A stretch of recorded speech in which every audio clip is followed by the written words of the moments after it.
بسم اللہ الرحمن الرحیم، السلام علیکم۔ باخبر سویرا میں خوش آمدید، good morning to you all. میں صدف عبدالجبار اور میرے ساتھ ہوتے ہیں سائم خان۔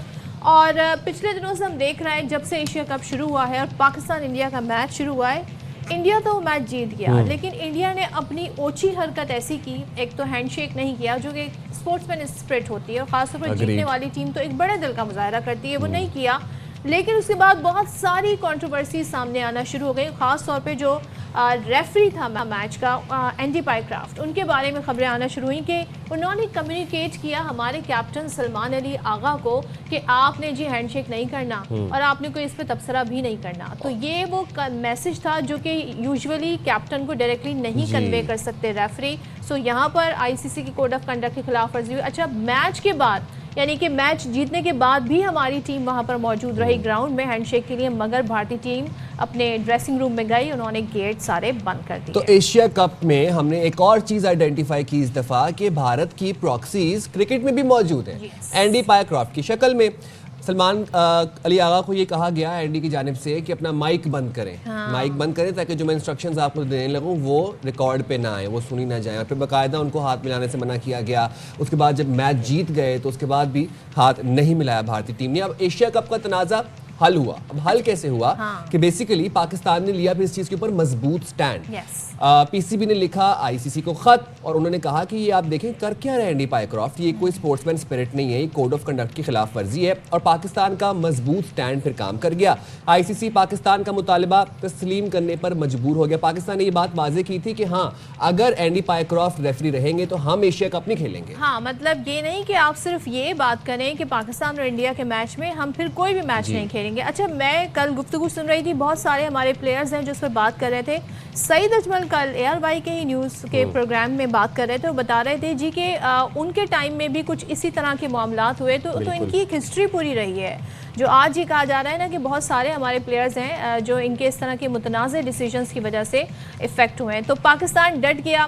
پاکستان نہ صرف اس ایشو پہ ڈٹا، چیمپئنز ٹرافی میں جب بھارت نے کہا تھا کہ پاکستان آ کر نہیں میچ کھیلیں گے اور ہم ایک نیوٹرل وینیو پہ کھیلیں گے، تب پاکستان نے یہ بات تسلیم کروائی تھی کہ پھر ہم بھی آپ کے ملک آ کر میچ نہیں کھیلیں گے، جب انڈیا میں کوئی میچ ہوگا اور پاکستان انڈیا کا میچ ہوگا تو پھر ہمیں بھی نیوٹرل وینیو جو کہ دبئی ہوتا ہے یوزولی وہ چاہیے ہوگا، اور وہ بات بھی مانی گئی پاکستان کی۔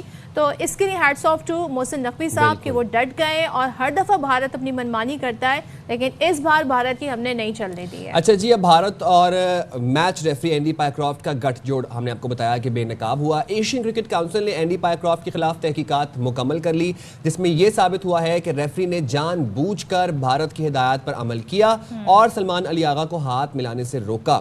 پائیکرافٹ نے ٹاس سے قبل پلان کے مطابق سلمان کو کہا کہ آپ مائک بند کریں اور ٹاس کے بعد ہاتھ نہیں ملایا جائے گا۔ اچھا، یہ تو ہم آپ کو بتا چکے ہیں۔ اب جو آپ بات کی تھی سعید اجمل والی، وہ بیسیکلی اینڈی پائیکرافٹ کی ایک پوری ہسٹری ہے، اور وہ ہسٹری اپنی پوری اس ٹائم سپین میں وہ پاکستانی بولرز کو نشانہ بناتے آئے ہیں اور بیسیکلی جانبدار رہے ہیں، بائسڈ رہے ہیں پاکستانی بولرز کے خلاف۔ اور ہم نے جب تحقیق کی تو ہمیں پتہ چلا کہ اب زمبابوے سے تعلق ہے اینڈی پائیکرافٹ کا، اور پاکستان سے دشمنی ان کی کوئی نئی نہیں ہے، ان کا ماضی بھرا ہوا اس طرح کے واقعات سے۔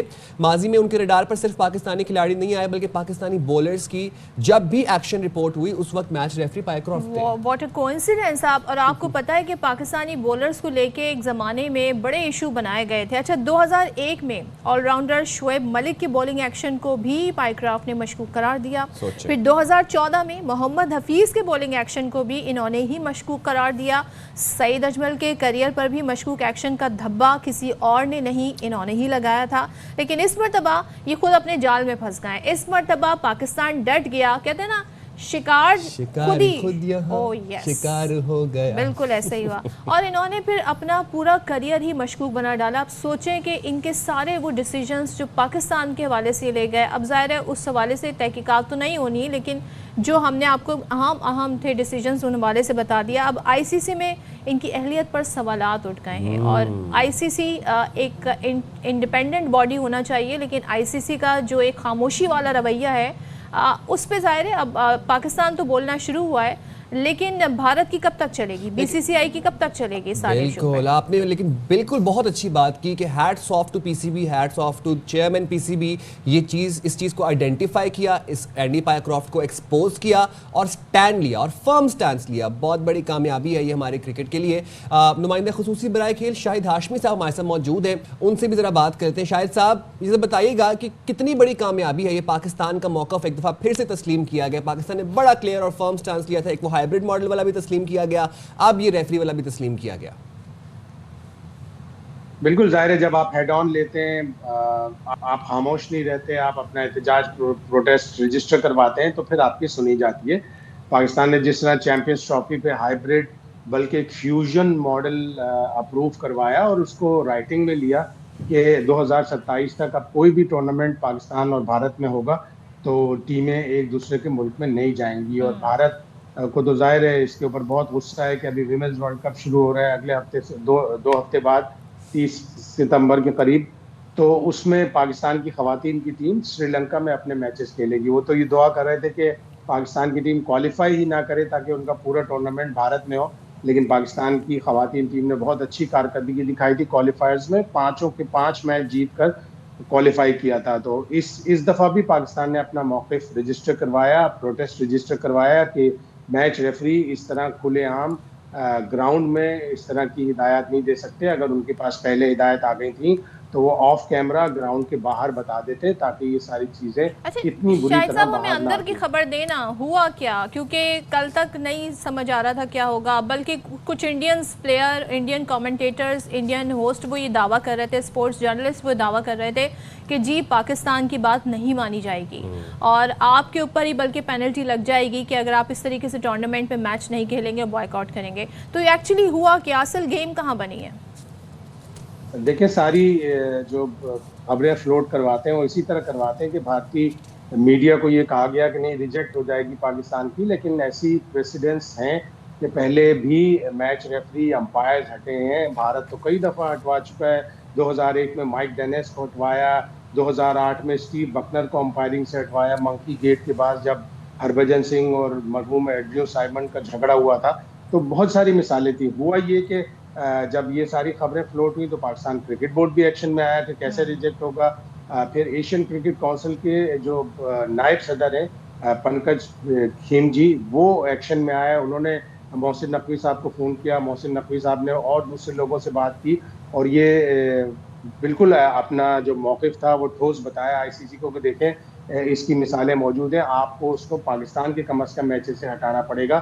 اس ریفری نے پاکستان کے خلاف ایک ایسی حرکت کی ہے, فریق بنایا وہ پاکستان کے خلاف, جس کے بعد پھر یہ نرم گوشہ اختیار کیا گیا اور اب یہ ڈیسائیڈ ہوا ہے کہ پاکستان کے میچز میں وہ نہیں ہوگا. آلدو کہ پاکستان کرکٹ بورڈ ابھی کہہ رہا ہے کہ آج ہم اس کے اوپر اپنا حتمی فیصلہ جاری کریں گے کہ آیا ہم نے آگے ایشیا کپ کھیلنا ہے یا نہیں, لیکن ظاہر ہے وہ پوری سب چیزیں اپنے پریس ریلیز میں بتائیں گے, اسی لیے وہ انتظار کر رہے ہیں اپنی ساری چیزوں کا. آج یہ معاملہ طے ہو جائے گا. تو یہ ساری چیزیں ہوئی کہ گفت و شنید ہوئی, ٹیلی فون کالز گئیں, اس کے بعد ہی یہ معاملہ طے پایا. جس طرح پچھلے ماہ ڈھاکہ میں میٹنگ ہونی تھی, بھارت نہیں آ رہا تھا, لیکن محسن نقوی نے سارے ایشین کنٹریز کو ملایا, سری لنکا کو ملایا, افغانستان وہ اپنے کام سے گئے تھے, وہاں پہ کرکٹ حکام سے ملے. تو یہ نیگوسیشنز اور یہ ٹیلی فون کالز اور آپ جب اپنا موقف سخت اختیار کرتے ہیں تو چیزیں لیکن خود شاہد بخود بھائی آئی جسٹ ونڈر کہ پاپ کارن ٹائم ہے یہ, انڈین چینلز پہ اس وقت پتہ نہیں صفحے ماتم وہاں پہ بچھی ہوئی ہوگی, پاکستان کی بات کیسے مان لی گئی. ایک چیز یہاں بالکل شاہد بھی, ایک چیز ہم نے جب تحقیق کی ہمیں پتا چلا کہ اینڈی پائیکرافٹ کی ایک ماضی رہا ہے جانبداری کا, بائس رہے ہیں وہ شروع سے, اور ہمیں پتا چلا کہ جس طرح سے سعید اجمل, محمد حفیظ, شعیب ملک کے بولنگ ایکشن پر سوالات اٹھاتے رہے. آپ تو بڑے عرصے سے کرکٹ کو فالو کر رہے ہیں, آپ بڑی اسٹرانگ گرپ رکھتے ہیں, ذرا ان کے ماضی پر بھی روشنی ڈالیے گا. یہ تو بھارت کی پراکسی نکلے. ان کو مسئلہ کیا ہے, کوئی پیسے ویسے تو ادھار نہیں ہے؟ نہیں, زیادہ تر جو بالنگ ایکشن پاکستانی بولرز کے رپورٹ ہوئے اس میں میچ ریفری اینڈی پائیکرافٹ ہی ہوتے تھے, لیکن براہ راست میچ ریفری کا تعلق نہیں ہوتا بالنگ ایکشن رپورٹ کرنے میں. بالنگ ایکشن سب سے پہلے آن فیلڈ امپائرز رپورٹ کرتے ہیں جو دیکھ رہے ہوتے ہیں. 22 گز کے فاصلے سے ایک 22 گز کے فاصلے پہ کھڑا ہوتا ہے, ایک دوسرا کھڑا ہوتا ہے. بالر تو ایک امپائر کے بہت ہی قریب سے جاتا ہے, تو جو لیگ امپائر ہوتا ہے وہ آبزرو کرتا ہے, پہلے وہ رپورٹ کرتا ہے میچ ریفری کو, اس کے بعد میچ ریفری فیصلہ کرتا ہے. تو سمجھے 50% تعلق अंपायर का होता है और 50% ताल्लुक मैच रेफरी व्हाट का। और हिज ये कनेक्शन विद कोइंसिडेंस बीसीसीआई और या फिर हम आईपीएल से, क्या मतलब कोई इनका अपना वेस्टेड इंटरेस्ट है, वहां पे उन्हें कोई ओहदा मिलना सपोर्ट तो होता जाहिर है? मिलती है, सपोर्ट डॉलर तो शॉलर जाहिर का तो मिलती सीन है। नहीं है। आप सपोर्ट तो बेपनाह मिलती है। अब इन लोगों को सारे हाँ। जितने भी ऑफिशियल हैं, जितने भी अंपायर्स हैं, उनको आईपीएल में अंपायरिंग मिलती है, बड़े लंबे पैसे जो आईसीसी देता है उससे भी ज्यादा पैसे मिलते हैं। अच्छा। आप देखें कि स्टीव बकनर को जब 2008 में ये वाकया हुआ तो उनका सारा कॉन्ट्रैक्ट आईपीएल से खत्म हो गया और वो वेस्ट इंडीज में जाके मलामत करते रहे कि मैंने ऐसा क्यों किया। तो ये तो लिंक होता है कि आईपीएल में आपको कॉन्ट्रैक्ट नहीं मिलता, बहुत से प्लेयर्स को नहीं मिलता। अब इस वक्त श्रीलंका के बहुत से प्लेयर्स के ऊपर ब्लैंकेट बैन लगाया है आईपीएल ने कि वो पहले साइन करते हैं और फिर नहीं आते, तो वो अब श्रीलंकन प्लेयर्स के ऊपर ब्लैंकेट बैन है। तो बड़ी ताकत है वो, बड़ी ताकत को चाहिए कि झुककर मिले, सबको साथ लेकर चले, लेकिन भारत ऐसा नहीं करता। अच्छा शाहिद साहब, एक चीज़ और सब डिस्कस कर रहे हैं और हैरान है इस बात पर भी कि हमने हैंडशेक की बात, जिसके लिए आप भी कह रहे हैं कोई ऐसा आईसीसी में हार्ड एंड फास्ट कोई रूल नहीं है कि ऐसा नहीं होगा तो कोई जो है फाइन होगा या फिर प्लेयर्स को इस हवाले से पूछगछ होगी, लेकिन जो प्रेस कॉन्फ्रेंस की सूर्य कुमार यादव ने, वो प्रेस कॉन्फ्रेंस हाईली पॉलिटिसाइज थी, वो नहीं बनती थी, उस पर पाकिस्तान ने किसी तरीके का सवाल नहीं उठाया। आप समझते हैं कि उस पर हमें बात करनी चाहिए? बिल्कुल करनी चाहिए। और स्पेशली जो पोस्ट मैच सेरेमनी में उन्होंने कहा माइक लेकर एंकर से कि नहीं मैं ये कहना चाहता हूँ, डेडिकेट करना चाहता हूँ, तो वो भी एक पॉलिटिसाइज किया था। जब आप गाजा के ऊपर मोइन अली को रेप्रिमांड कर सकते हैं, उसको तंबीह कर सकते हैं, उस्मान ख्वाजा को तंबीह कर सकते हैं कि उन्होंने ग्राउंड में जाके शो किया, डिस्प्ले किया एक ऐसा नारा जो कि पॉलिटिकल था बगैर इजाजत के, तो आपको सूर्य कुमार के ऊपर भी एक्शन लेना चाहिए कि उन्होंने किस तरह पॉलिटिक्स की बात की और प्रेस कॉन्फ्रेंस भी की। ऑल्दो कि अब मिलकर पाकिस्तान को ये भी करना चाहिए कि आईसीसी के कोड ऑफ कंडक्ट में ये डालें कि आप पॉलिटिसाइज नहीं करेंगे गेम को, प्रेस कॉन्फ्रेंस में पॉलिटिक्स की बात नहीं करेंगे। सिर्फ आईसीसी के कोड में ये है कि आप ओपोजिशन के ऊपर कोई हमला नहीं कर सकते, अंपायरिंग के ऊपर कोई जुमला नहीं कह सकते, मैच रेफरी के ऊपर कोई जुमला नहीं कह सकते, लेकिन अब ये क्लॉज भी ऐड करनी चाहिए कि आप जब क्रिकेट खेल रहे हो तो उसमें पॉलिटिक्स और पॉलिटिकल स्टेटमेंट नहीं। बिल्कुल शाहिद भाई, आप हमारे साथ ही मौजूद रहिएगा। हमें ज्वाइन किए साबिक टेस्ट क्रिकेटर कामरान अकमल साहब ने। बहुत शुक्रिया कामरान भाई, आपने बाखबर सवेरा के लिए वक्त निकाला। यही बात जो भी हम शाहिद भाई से कर रहे थे आप तक कंटिन्यू करूंगा। जिस तरह पाकिस्तान ने मैच रेफरी के खिलाफ खत लिखा और बड़ा एक फर्म स्टांस अपनाया और फिर वो स्टांस कबूल भी किया गया, क्या आपको लगता है कि इसी तरह सूर्य कुमार यादव के खिलाफ भी यही रद्द अमल होना चाहिए पाकिस्तान का? जिस तरीके से उन्होंने बयानात दिए, पॉलिटिसाइज किया तमाम तर चीज़ को, उनके खिलाफ भी हमें रद्द अमल स्टांस अपनाना चाहिए और उसको भी कबूल करवाना चाहिए? बिल्कुल। देखिए एक चीज तो नजर आ गई ना आईसीसी को, जो मैच रेफरी चेंज की है और वो गिल्टी है और पूरी इंक्वायरी की है एसीसी ने की है, उसके बाद फिर आईसीसी ने एक्शन लिया और हमारा मुतालबा बिल्कुल जायज था और माना गया और होना भी चाहिए था। स्पिरिट ऑफ क्रिकेट कायम रखना बड़ा जरूरी होता है मैच रेफरी का, इसलिए लगाया जाता है कि मैच को अच्छे तरीके से सुपरवाइज कर सके। लेकिन जो जैसे किया गया ना वो मेरे ख्याल से बड़ा मैं समझता हूँ कि अच्छी चीज नहीं है आने वाले टाइम पे भी, और इस पे कंट्रोल करना बड़ा जरूरी है।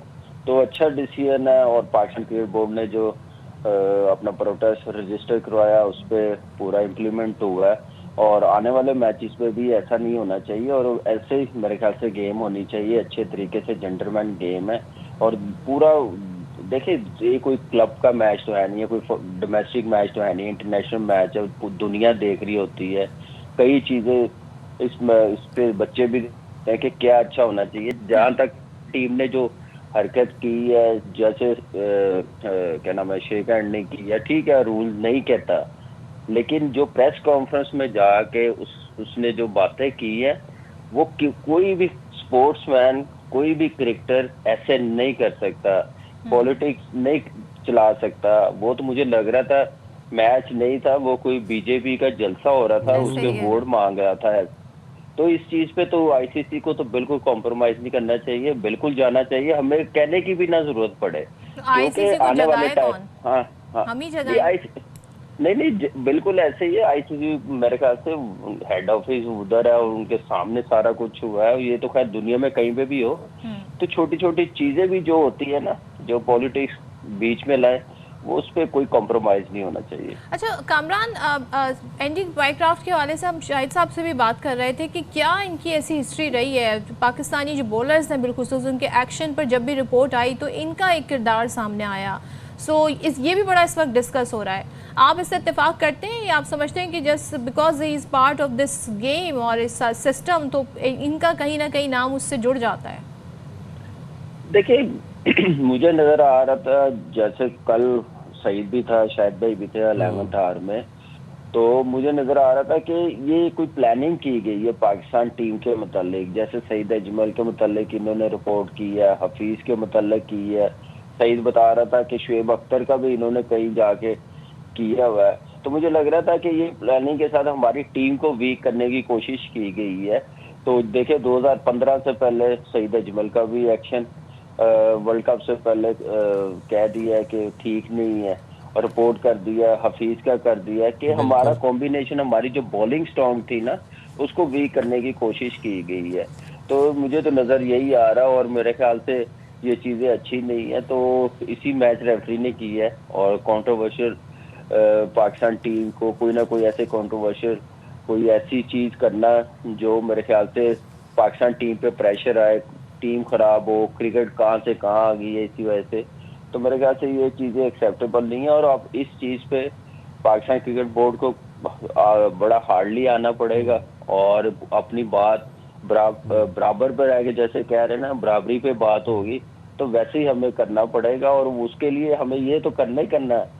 शायद भाई हमेशा कहते हैं, हम भी कहते हैं, उसके लिए हमें क्रिकेट भी अच्छी खेलनी पड़ेगी, हमें जीतना पड़ेगा। ये नहीं कि हमने अपने लेवल की और अपने से छोटी टीमों से खेलना, हम ये देखना है कि हम ये बातें उस वक्त ज़्यादा और ज़्यादा स्ट्रांग होंगे जब हम लोग जीतेंगे, खेलेंगे, अच्छी क्रिकेट खेलेंगे। ये नहीं है कि हम इन बातों की तरफ ज़्यादा डिस्कस कर रहे हैं, जो टीम की परफॉर्मेंस है उस तरफ अभी ध्यान नहीं जा रहा, या ये हमें भी मेरे ख्याल से सोचना चाहिए। लेकिन आप ये देखें ना कि ये अलमिया है भारत के लिए कि उनकी जीत डिस्कस नहीं हो रही, उनका रवैया, उनका बिहेवियर डिस्कस हो रहा है। ये बिल्कुल आप वो इसलिए सदफ हो रहा है क्योंकि वो नंबर 1 टीम है और वो इस वक्त समझ रहे हैं कि दुनिया में ना इंडियन टीम ने, इंडियन बोर्ड ने ठेका लिया हुआ कि जैसे हम कहेंगे वैसे करना पड़ेगा, जैसे हम वेन्यू सेलेक्ट करेंगे वहाँ पे खेलेंगे अपनी मर्जी से और अपनी मर्जी से जिस मुल्क में जाना होगा जाएंगे, बाकी सारे मुल्क आपके आएंगे खेलने के लिए, आपकी मर्जी होगी खेलना या नहीं खेलना। तो ये भी आईसीसी को बड़ा सोचना पड़ेगा। ठीक है, जय शाह उनका बीसीसीआई इंडिया का वो 80% 90% रेवेन्यू आता है आईसीसी में, लेकिन कौन सी बॉडी ऐसी है दुनिया में स्पोर्ट्स की जो एक मुल्क होल्ड कर रहा हो? इतनी बड़ी बड़ी स्पोर्ट्स है, आप देख लें, फुटबॉल देख लें, किसी एक मुल्क का होल्ड हो मुझे बता दें। तो एक न्यूट्रल होके, फेयर होके स्पोर्ट्स चल रही होती है। तो आईसीसी ऐसे अब काम करने पड़ेंगे तो फिर जाके हम चीज़ें बेहतर होंगी और स्पोर्ट्समैन स्पिरिट रहेगी। बिल्कुल, और सही मोहसिन नकवी साहब ने बीसीसीआई को गर्दन से पकड़ के रखा है। कामरान भाई आप हमारे साथ ही रहिएगा। शाहिद भाई हमारे साथ मौजूद हैं। शाहिद भाई, बहुत सी चीज़ें हम लोग माजी में इग्नोर कर देते थे, इस दफ़ा हम ये देख रहे हैं कि हम स्टेप ले रहे हैं, हम आवाज़ उठा रहे हैं, हम उस पर स्टांस ले रहे हैं। इससे कितना फ़र्क पड़ता है बाकी कंट्रीज़ के ऊपर, बाकी शायकीन क्रिकेट के ऊपर, ख़ास तौर पर जो क्रिकेट देखना पसंद करते हैं, जो क्रिकेट खेलना पसंद करते हैं? बिल्कुल ऐसा ही असर पड़ता है और मौके बड़ा सख्त इख्तियार करना चाहिए पाकिस्तान को। सबसे मेन चीज़ ये, एक तो पाकिस्तान की टीम की परफॉर्मेंस अच्छी हो, जब हम सब रैंकिंग में ऊपर जाएंगे हमारी डिमांड होगी, हमसे सब खेलना चाहेंगे। नंबर 2 ये कि जब भी आईसीसी की मीटिंग्स होती हैं, मीटिंग्स में भी बड़ा पुरजोर पाकिस्तान को हिस्सा लेना चाहिए, लॉबिंग करनी चाहिए क्रिकेट कमेटी के साथ और ये अब चीज़ क्लॉज डलवानी चाहिए कि प्रेस कॉन्फ्रेंस में और पोस्ट मैच सेरेमनी में पॉलिटिकल बातें नहीं होंगी। इसी तरह Australia, England, South Africa, West Indies, इन सब से इतना कोऑपरेशन किया जाए। जब इनकी लीग्स होती है तो हमें अपने प्लेयर्स देने चाहिए ताकि हमारी लीग्स हो तो भी इनके प्लेयर्स हमारे पास आएँ और फिर उसके साथ साथ हमारा ताउन बढ़े। जब तक हम लॉबिंग नहीं करेंगे दूसरे बोर्ड्स के साथ मिलकर, जिस तरह मोहसिन नकवी ने एशियन बॉडीज, एशियन मेंबर के साथ की, उस वक्त तक हमारी सुनी नहीं जाएगी और हमारी बात नहीं मानी जाएगी। اور شاہد صاحب اب آج کل جو میچ ہوا بنگلہ دیش افغانستان کے درمیان، ہم نے دیکھا کہ ظاہر ہے بنگال ٹائیگرز شکست کی صورت میں ایونٹ سے باہر ہو جاتے، لیکن گروپ بی کا یہ اہم میچ تھا، بنگلہ دیش نے 8 رن سے ہرا دیا افغانستان کو۔ اب آج پاکستان کا یو اے ای سے میچ ہے، اب یہ ذرا سچویشن کیا بن رہی ہے؟ اب یو اے ای سے تو ہم جیت ہی جائیں گے، کیا کہتے ہیں آپ؟ انشاءاللہ جیتنا چاہیے، آلدو کہ T20 ایک بڑا فریک سا گیم ہے، اس میں ایک آدھی پرفارمنس میچ کو چینج کر دیتی ہے۔ انشاءاللہ ہم جیتیں گے اور پھر اچھا جواب دیں 21 تاریخ کو۔ اس گروپ میں تو یہی پوزیشن ہے کہ یو اے ای اور پاکستان میں سے اب ایک ٹیم جائے گی، اللہ کرے گا انشاءاللہ پاکستان جائے گی۔ اور اس گروپ میں ذرا ٹائٹ ہو گیا کہ بنگلہ دیش بھی اس پوزیشن میں ہے کہ وہ اگلے راؤنڈ میں جائے گی۔ افغانستان کو اپنا اگلا میچ ہر صورت میں سری لنکا سے جیتنا ہے، ان کا نیٹ رن ریٹ بنگلہ دیش سے بہتر ہے۔ وہاں پہ دیکھیں کہ سری لنکا کی ٹیم بڑی اچھی نظر آ رہی ہے، انہوں نے جس طرح کرکٹ کھیلی ہے، تو پاکستان کو آج یو اے ای سے میچ جیتنا چاہیے۔ تو مطلب پاکستان کا دوبارہ انڈیا سے سامنا ہو سکتا ہے، تو پھر پتہ نہیں نہ جانے کیا اب انڈینز نیا کیا لے کر آئیں گے، میں تو یہ سوچ رہی تھی۔ ہونا چاہیے اور ٹی او آرز پہلے سے ڈیسائیڈ کرنے چاہیے پاکستان کو، ایک اے سی سی کے تھرو، آئی سی سی کے تھرو اپنی ٹرمز آف ریفرنس کہ کیا کیا ہوگا، کس طرح ہوگا، کیا قومی ترانے بھی بجیں گے کہ نہیں بجیں گے، کیا پریس کانفرنس میں پھر پولیٹیکل باتیں کی جائیں گی، یہ سارا ڈیسائیڈ کرنا چاہیے۔ اور سب سے بڑھ کر جو بھارتی میڈیا پروجیکٹ کر رہا ہے کہ اگر بھارت نے ٹورنامنٹ جیتا تو وہ کپ محسن نقوی سے نہیں لیں گے اور وہ ڈائس شیئر نہیں کریں گے، یہ بات بھی پہلے سے طے ہو جانا چاہیے۔ اور یہ دعا بھی کرنی چاہیے کہ پاکستان یا سری لنکا میں سے کوئی جیت جائے کب، تاکہ محسن آپ نقوی نے ہمیں اچھی خبر بتائی ہے اندرونی، شاید آپ کی موجودگی کا فائدہ اٹھاتے ہوئے ذرا یہ بھی بتا دیں، پاکستان ویمن ٹیم نے جو ون ڈے سیریز کے پہلے میچ میں مایوس کن کھیل پیش کیا ہے، اس پر بھی تھوڑی ذرا روشنی ڈال دیں۔ میں اسے مایوس کن نہیں کہوں گا، پاکستان نے 250 سکور کیا، سدرا امین نے سینچری بنائی، ہوتا ہے ساؤتھ افریقہ کی ٹیم ٹاپ رینک ٹیم ہے، ساؤتھ افریقہ کی طرف سے ماریزن کیپ اور یاسمین برچ نے سینچریاں اسکور کی، ہماری بولنگ تھوڑی سی ویک تھی، لیکن جس طرح ہم نے 5 ورلڈ کپ کے کوالیفائنگ راؤنڈ کے میچ جیتے ہیں، مجھے امید ہے کہ پاکستان کی ویمنز ٹیم پہلی دفعہ اچھا پرفارم کرے گی۔ ہم پچھلے تینوں ورلڈ کپ میں آخری نمبر پر یعنی 8ویں نمبر پر رہے تھے، لیکن ان لڑکیوں سے بڑی امید ہے۔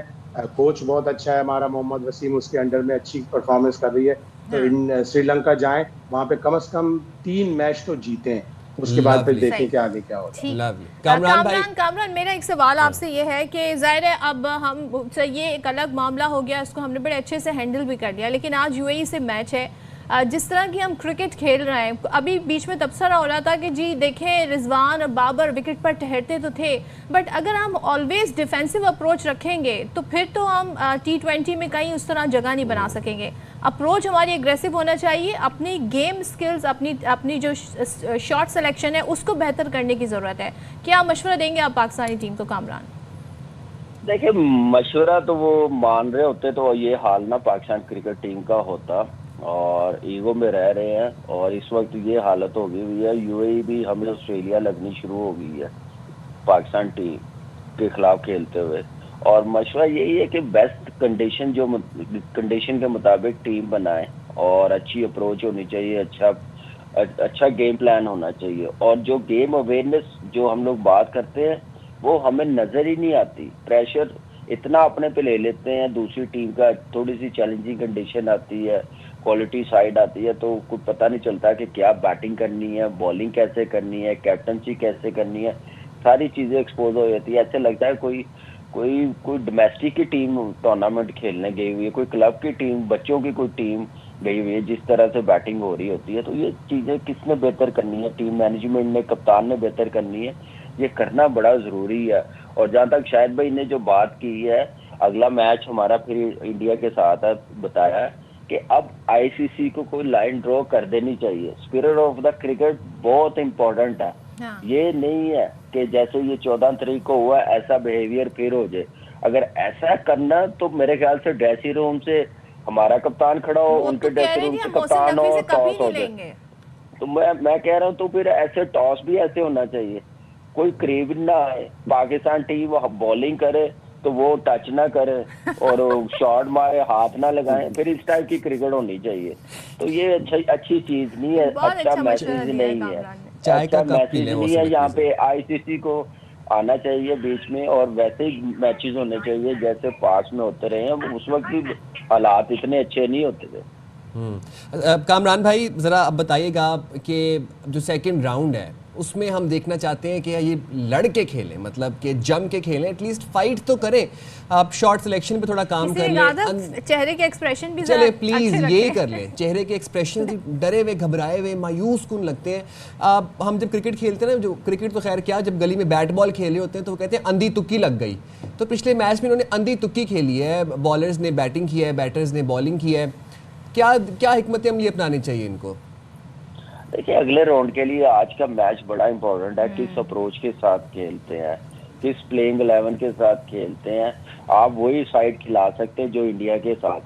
ایکچولی ہم لوگوں کی سائن پتہ ہے کیا پرابلم کیا ہے, شاید بھائی بھی ایگری کریں گے. ہم 8ویں 9ویں نمبر کی ٹیم سے کھیلتے ہیں نا میچ کو ہی, تو اگلا میچ ہمارا نمبر 1 ٹیم سے ہوتا ہے نا, تو اس کو بھی 8ویں 9ویں نمبر کی ٹیم سمجھ کے کھیل رہے ہوتے ہیں. پلینگ سائڈ وہی ہو رہی ہوتی ہے, کنڈیشن بھی وہی سمجھ رہے ہوتے ہیں ڈفرینٹ وینیو میں جا کے. تو یہ چیزیں مجھے لگتا ہے کہ اچھی نہیں ہے. تو یہ اس کے مطابق اپنی ٹیم کرکٹ چلانی چاہیے. شاید بھائی ہنس رہے ہیں, میں حیران ہو رہا کہ میں شاید کوئی ایسی باتیں کر رہا ہوں, لیکن یہ یہ حقیقت ہے. آپ دیکھیں شارجہ میں جو پلینگ سائڈ کھیلی وہی دبئی میں کھیلی, وہی انڈیا کے خلاف کھیلی. کوئی بندہ ان کو بتائے کہ بولنگ لائن اپ کھلانی ہے, آپ نے بیٹنگ جو کھلا رہے اتنی لمبی 8ویں تک 6 میں نہیں کیا تو 7-8 میں بھی نہیں کرنا کچھ.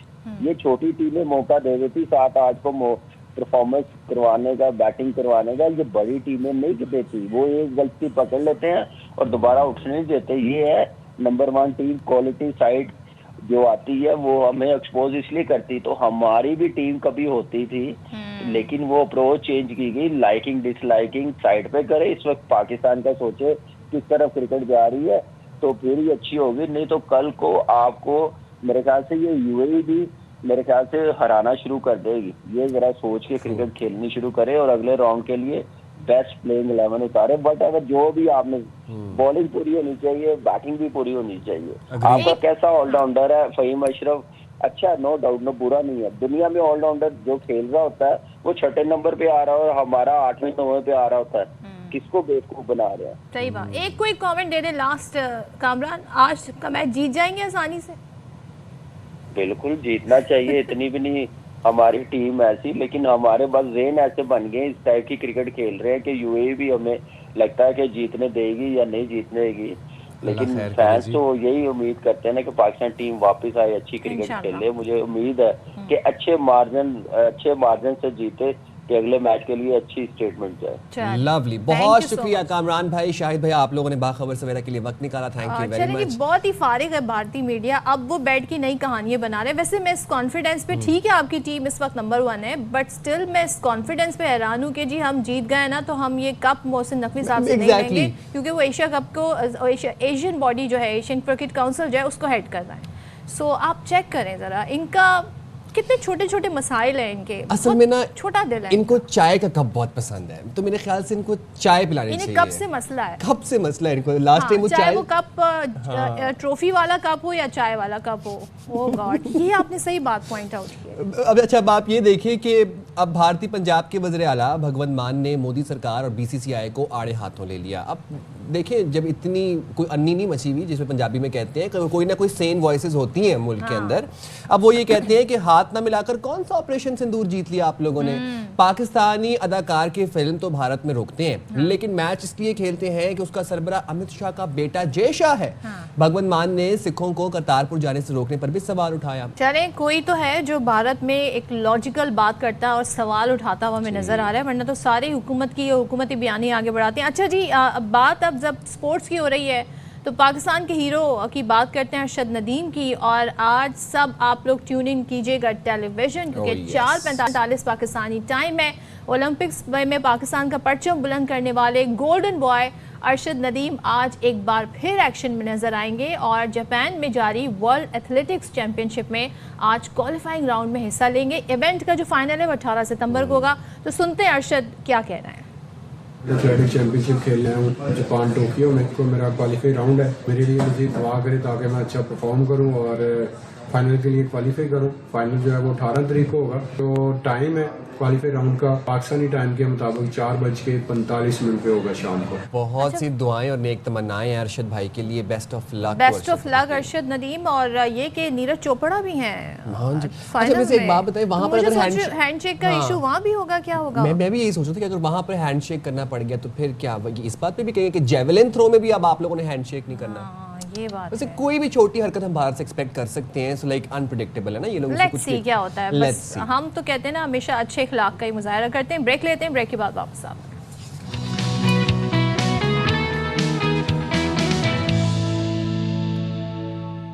Welcome back once again. और हम यहाँ पर बात करेंगे सैलाब की, बिलखुसूस खासतौर पे पंजाब की तारीख का बदतरीन सैलाब। और ज़ाहिर है जब डिज़ास्टर सिचुएशन होती है उसके बाद की जो सिचुएशन होती है तो वो भी बड़ी मुश्किलात से घिरी हुई होती है। अब हम देख रहे हैं जो लोग डिस्प्लेस्ड हुए हैं, मुख्तलिफ इलाकों में अपने नकल मकानी करके गए हैं, उनके लिए खाने का इंतज़ाम, उनके लिए छत का इंतज़ाम, उनके लिए दीगर अशिया का इंतज़ाम, ये एक बड़ा इंपॉर्टेंट है। दूसरे इनकी अपनी ज़मीनें, फिर ज़राई अजनास को नुकसान पहुँचना, मवेशियों को नुकसान पहुँचना। अब बहुत सारे इलाकों से पानी जो है वो उतर रहा है, लेकिन अभी भी सूरत हाल बहुत हद तक कहते हैं ना जिस पर काम होने की बहुत ज़रूरत है। बिल्कुल। और ये जब पानी उतर रहा है तो हम नीचे से देख रहे हैं कि हमें और तबाही नज़र आ रही है और नीचे से मवेशियों की लाशें निकल रही हैं। और गुज़िश्ता रोज़ हमने आपको रिपोर्ट भी किया था कि 9 अफराद की लाशें भी खेतों से निकली।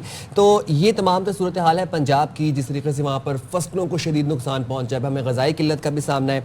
तो आप जान लेते हैं कि मुल्तान में इस वक्त पानी की क्या सिचुएशन है और इस वक्त साथ साथ सिंध में बराजिस के ऊपर क्या सिचुएशन है, वहाँ पर ही पानी की सतह बुलंद हो रही है।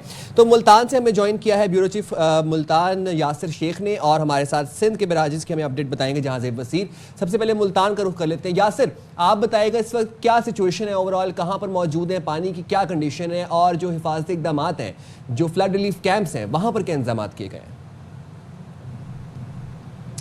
देखिए साहब, पूरे अगर हम मुल्तान की बात कर लें तो इस वक्त हम मुल्तान शहर के बिल्कुल जो मुतसिल जो शहर का हिफाजती बंद है उस पर मौजूद हैं। और आप देख सकते हैं कि पानी अभी भी कई फुट ठहरा है।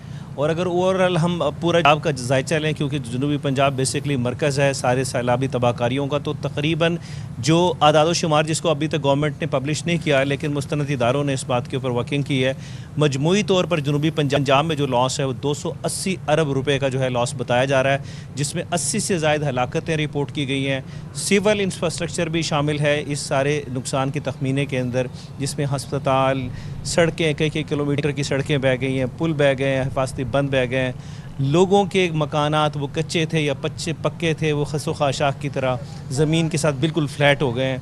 लोगों के मवेशियों की जो हज़ारों की तादाद में बताया जा रहा है कि हज़ारों की तादाद में मवेशी हलाक हो गए, उनकी माशरत, मईशत सारा कुछ तबाह बर्बाद होकर रह गई। और पूरा जो डिज़ास्टर है जनूबी पंजाब के एक बड़े एरिया को जो है इसने अपनी लपेट में लिया, जिसमें मुल्तान है, मुजफ्फरगढ़ के अजला हैं, और मुल्तान के ख़ास तौर पे जो हिटेड एरिया हैं उसमें जलालपुर पीर वाला है और शुजाबाद है। इसी तरीके से अगर मुजफ्फरगढ़ डिस्ट्रिक्ट की बात कर ली जाए तो अलीपुर तहसील पूरी की पूरी आलमोस्ट 90% जो है उसके ज़ेर ताब आई है। और इसी तरीके से आगे चलते चले जाएँ तो कबीर वाला, रहीम खान के बहुत सारे इलाके हैं, और भावलपुर के इलाके हैं, अब्दुल हकीम जो है खानेवाल डिस्ट्रिक्ट का एरिया, ये सारे वो इलाके हैं जो अगर ओवरऑल मजमूई तौर पे साइम हम बात करें तो तकरीबन जो है 65% of the area south Punjab का हिट हुआ है।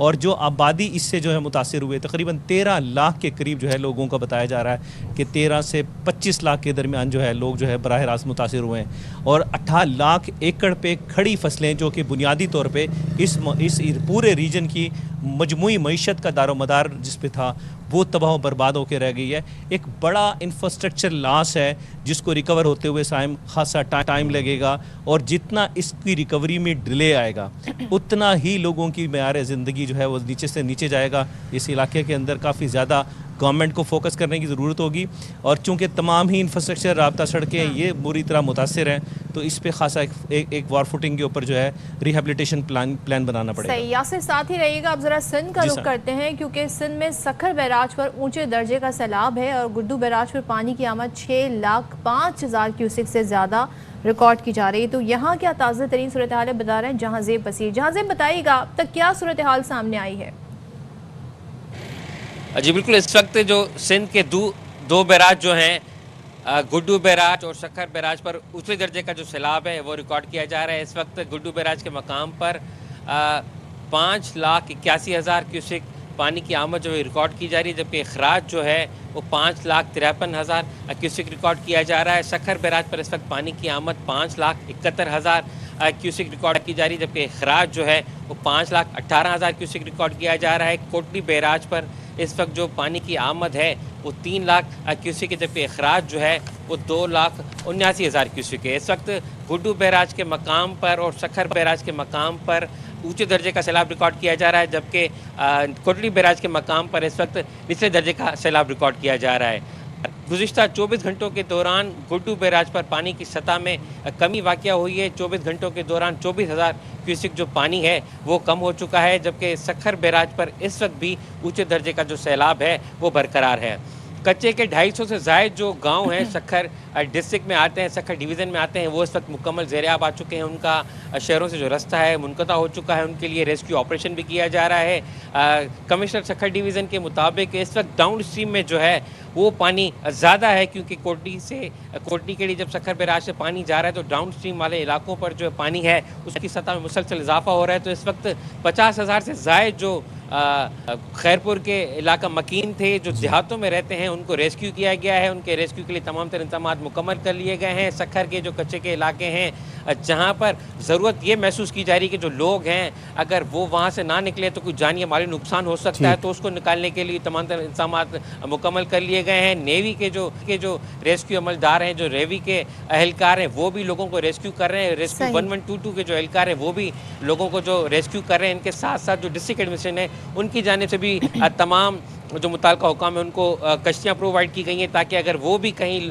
कच्चे में जो लोग फंसे हुए उनको निकालने के लिए रेस्क्यू कर सकें। ठीक है जहाज़े बसीर, बहुत शुक्रिया अपडेट्स देने के लिए, और साथ ही यासिर शेख आपका भी बहुत शुक्रिया। तो ये सूरत हाल है और आपके सामने अब ज़ाहिर हम देख रहे हैं कि हमारे जो भाई बहन हैं जो सैलाब मुतासिर हैं इनकी मदद आपने भी करनी है। सिर्फ आप हुकूमत और इंतज़ामिया पे काम ना छोड़ें, आप भी अपनी कैपेसिटी में जो कुछ भी हो सकता है जिस तरह भी इमदाद कर सकते हैं इनकी मदद और इमदाद आप लोगों ने करते वक्त ये चीज़ याद रखनी है कि इमदाद आपने वो वाली करनी है जो आप लोग अपने लिए भी पसंद करते हैं, अपने बच्चों के लिए जो आप लेते हैं, अपने घर में जो इस्तेमाल करते हैं, वही अपने इन बहन भाइयों तक आपने पहुंचाना है। मूविंग फॉरवर्ड, दरियाए रावी और चिनाब की रेलों ने कबीर वाला को शदीद मुतासिर किया है और कई देहात उजाड़ कर रख दिए हैं। तबाहकुन सैलाब की वजह से हम देख रहे हैं कि लोग अपने घर छोड़ने पर मजबूर थे और अब वापस लौट रहे हैं। काफ़ी हद तक लोग अपने घरों को वापस लौट रहे हैं, जो जिस भी कंडीशन में उनके घर हैं, कुछ का आधा बहा है, कुछ का पूरा बहा है, जो भी है अब वापस तो लौटना है ना अपने घरों को at the end of the day. और अभी अगर आप ये मनाजिर भी देखें तो छोटी सी बच्ची है, उसका टॉय जो है वो पूरा बर्बाद हुआ है। लोगों मतलब आई थिंक ये दरखाना के इलाके में बच्ची है माई शहजादी अपने बच्चों के साथ जब वापस घर आई तो कहते हैं ना घर नाम की वहाँ पर कोई चीज़ नहीं थी, कभी इनका घर हुआ करता था। सोचें पूरा घर होगा, यहाँ पे इनकी ज़िंदगी गुजर बसर जारी थी और सैलाब ने आके सब कुछ तबाह कर दिया है। अब ये जो पूरी एक दास्तान है ये सिर्फ एक दास्तान है, ऐसी कितनी ही दास्तानें हैं जो हमारे सामने होंगी। तो खुरम शहजाद वहाँ पर माई शहजादी के साथ मौजूद हैं, ज़रा उनकी दास्तान उन्हीं की ज़बानी सुनाते हैं आपको।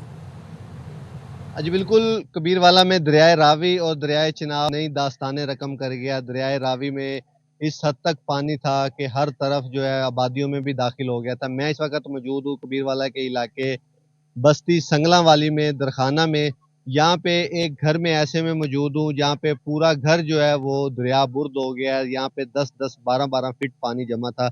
जब सैलाब आया मैं बच्चे लेके चली गई, जे घर वापस मुड़ी तो ना कोई सामान था तो ना कोई मकान जैसी सिर सारा नंगा, साड़ी कोई झुपड़ी भी कोई नहीं सिर निभा जावे। तुहाडी सानू इमदाद दी लोड़ है, सानू इमदाद चाहिए। इस अम्मा जी का कहना है कि जब यहाँ पर सैलाब आया तो ये घर छोड़कर चले गए थे, लेकिन जब सैलाब यहाँ से चला गया, पानी कम हुआ तो यहाँ पर जब घर में आए तो ये घर यहाँ पे मौजूद ही नहीं था। ना तो यहाँ पर चारदीवारी, ना ही यहाँ पर कमरे, कुछ भी नहीं। तमाम घर जो है वो यहाँ से दरिया बुर्द हो गया।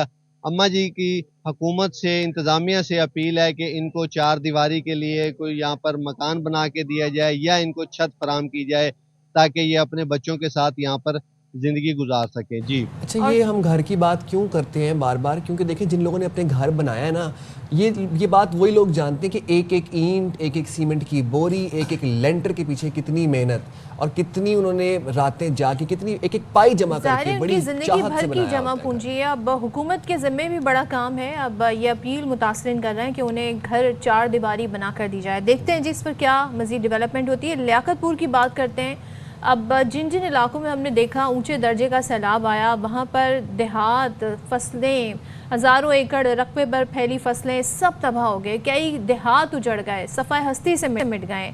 अब मुतासरीन यहाँ पर अब बेयार व मददगार भी हैं। ज़ाहिर है अब उनके सरों पर छत नहीं है। ये भी हुकूमत से अपील कर रहे हैं कि हमारे लिए भी कोई इंतज़ाम किया जाए।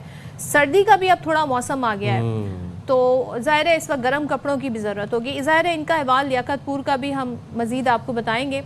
तो प्राइम मिनिस्टर आई गेस इस वक्त बात कर रहे हैं, तो ज़रा चलें। और वज़ीर आज़म पाकिस्तान इस वक्त मुखातिब हैं। That gives you huge inspiration. How do you hope Pakistan is remembered in about a decade from now? A country with its head high, great achievements in the field of economic prosperity and progress. We want peace and we want happiness. तो Pakistan TV की launching पर वज़ीर आज़म मोहम्मद शहबाज शरीफ गुफ्तगू कर रहे थे और हम आपको बताए थे लियाकतपुर में क्या सिचुएशन है। तो लियाकतपुर में इस वक्त क्या सूरत हाल है, वहाँ पर क्या तबाही के मनाजिर हैं, कितनी फसलें वहाँ पर ज़ेर आब आई। मोहम्मद अहमद चौधरी हमें इस हवाले से अपडेट करें, बताइएगा अहमद। बिल्कुल, दरिया चनाब के सैलाबी रेले ने बस्तियां उजाड़ के रखती हैं। कीमती सामान सैलाब की नज़र हो चुका है। इस वक्त मंचन बांध पर फैमिलियां जो हैं बेयारा मददगार बैठी हैं। इनको मुश्किलात का सामना है। मुश्किलात यह है, कमरा डूहान में एक पक्का है एक कच्चा है। कच्चा कमरा ढह गया, हवेली ना कंधियां ढह गए। साकू ना राशन पानी मिलते था सरकारी, साकू कुछ शय नहीं मिलती। इतना कर बैठे से थे, निके निके बच्चे न रात दी ठाड पमदी है। साडे कने ना कंबाल ना कोई गिंदियां वगैरह। मेहरबानी थी वे, लिहाजा हुकूमत से नाल साथ देवे। मुतासरा फैमिली का कहना है कि जो है हमारा कीमती सामान जो है सैलाब की नज़र हो चुका है। हम यहाँ पर बेयार मददगार बैठे हैं।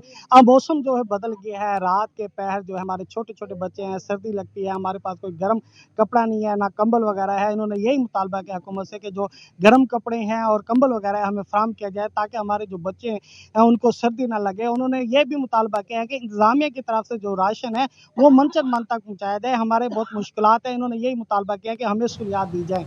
जी अच्छा, अब हेड पंजनद के मुल्हका इलाकों से सैलाब तो गुजर गया, लेकिन तबाही की दास्तान वहाँ पर भी छोड़ गया। उच्च शरीफ की अगर हम बात करें तो उच्च शरीफ में भी सेम सूरत हाल है। लियाकतपुर वली, कबीर वाला वली, हम देख रहे हैं कि लोग बेयारो मददगार बैठे हैं, बेसरो सामानी का आलम है। और जो सदफ अभी बात कर रही थी कि अब आहिस्ता आहिस्ता सर्दी का मौसम आ रहा है, आप देखें कि ठंडी ब्रीज चल रही होती है, नीचे पानी है, ऊपर छत नहीं है।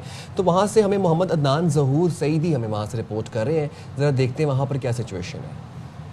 जी बिल्कुल, दरिया सतलुज, दरिया चनाब और दरिया रावी सैलाबी तबाहकारियाँ करते हुए यहाँ से तो चला गया है, लेकिन तबाहकारियों के निशानात छोड़ गया है। इस वक्त मौजूद हूँ बस्ती कालड़ा में, जो 200 घरों पर मुश्तमिल है।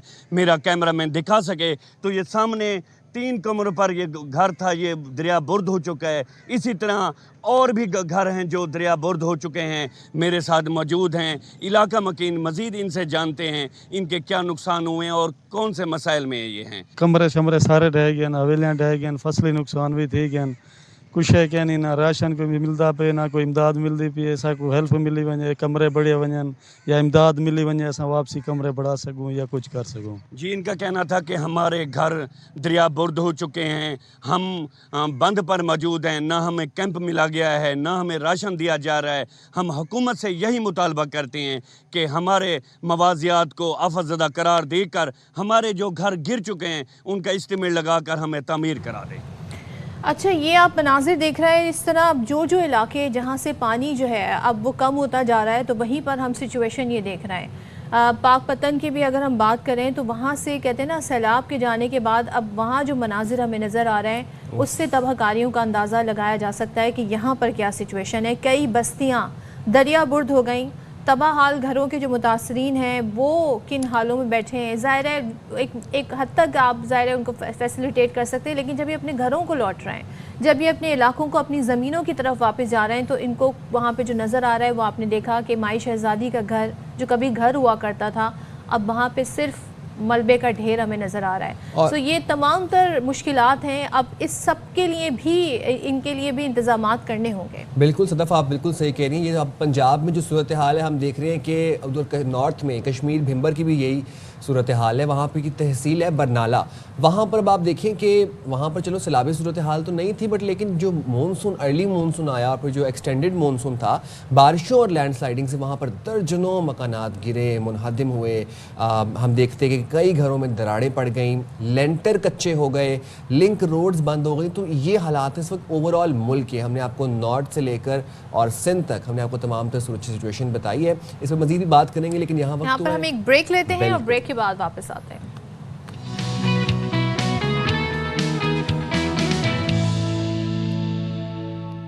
السلام علیکم. باخبر سویرا میں ایک دفعہ پھر سے آپ کو کہتے ہیں خوش آمدید. سائم خان اور صدف عبدالجبار آپ کی خدمت میں ایک دفعہ پھر سے حاضر ہیں, اور باخبر سویرا کے پیجز کو تمام سوشل میڈیا کے اکاؤنٹس پر لائک کر لیں, پلیٹ فارمز پر لائک کر لیں, ہمیں فیڈ بیک اپنا ضرور دیا کریں.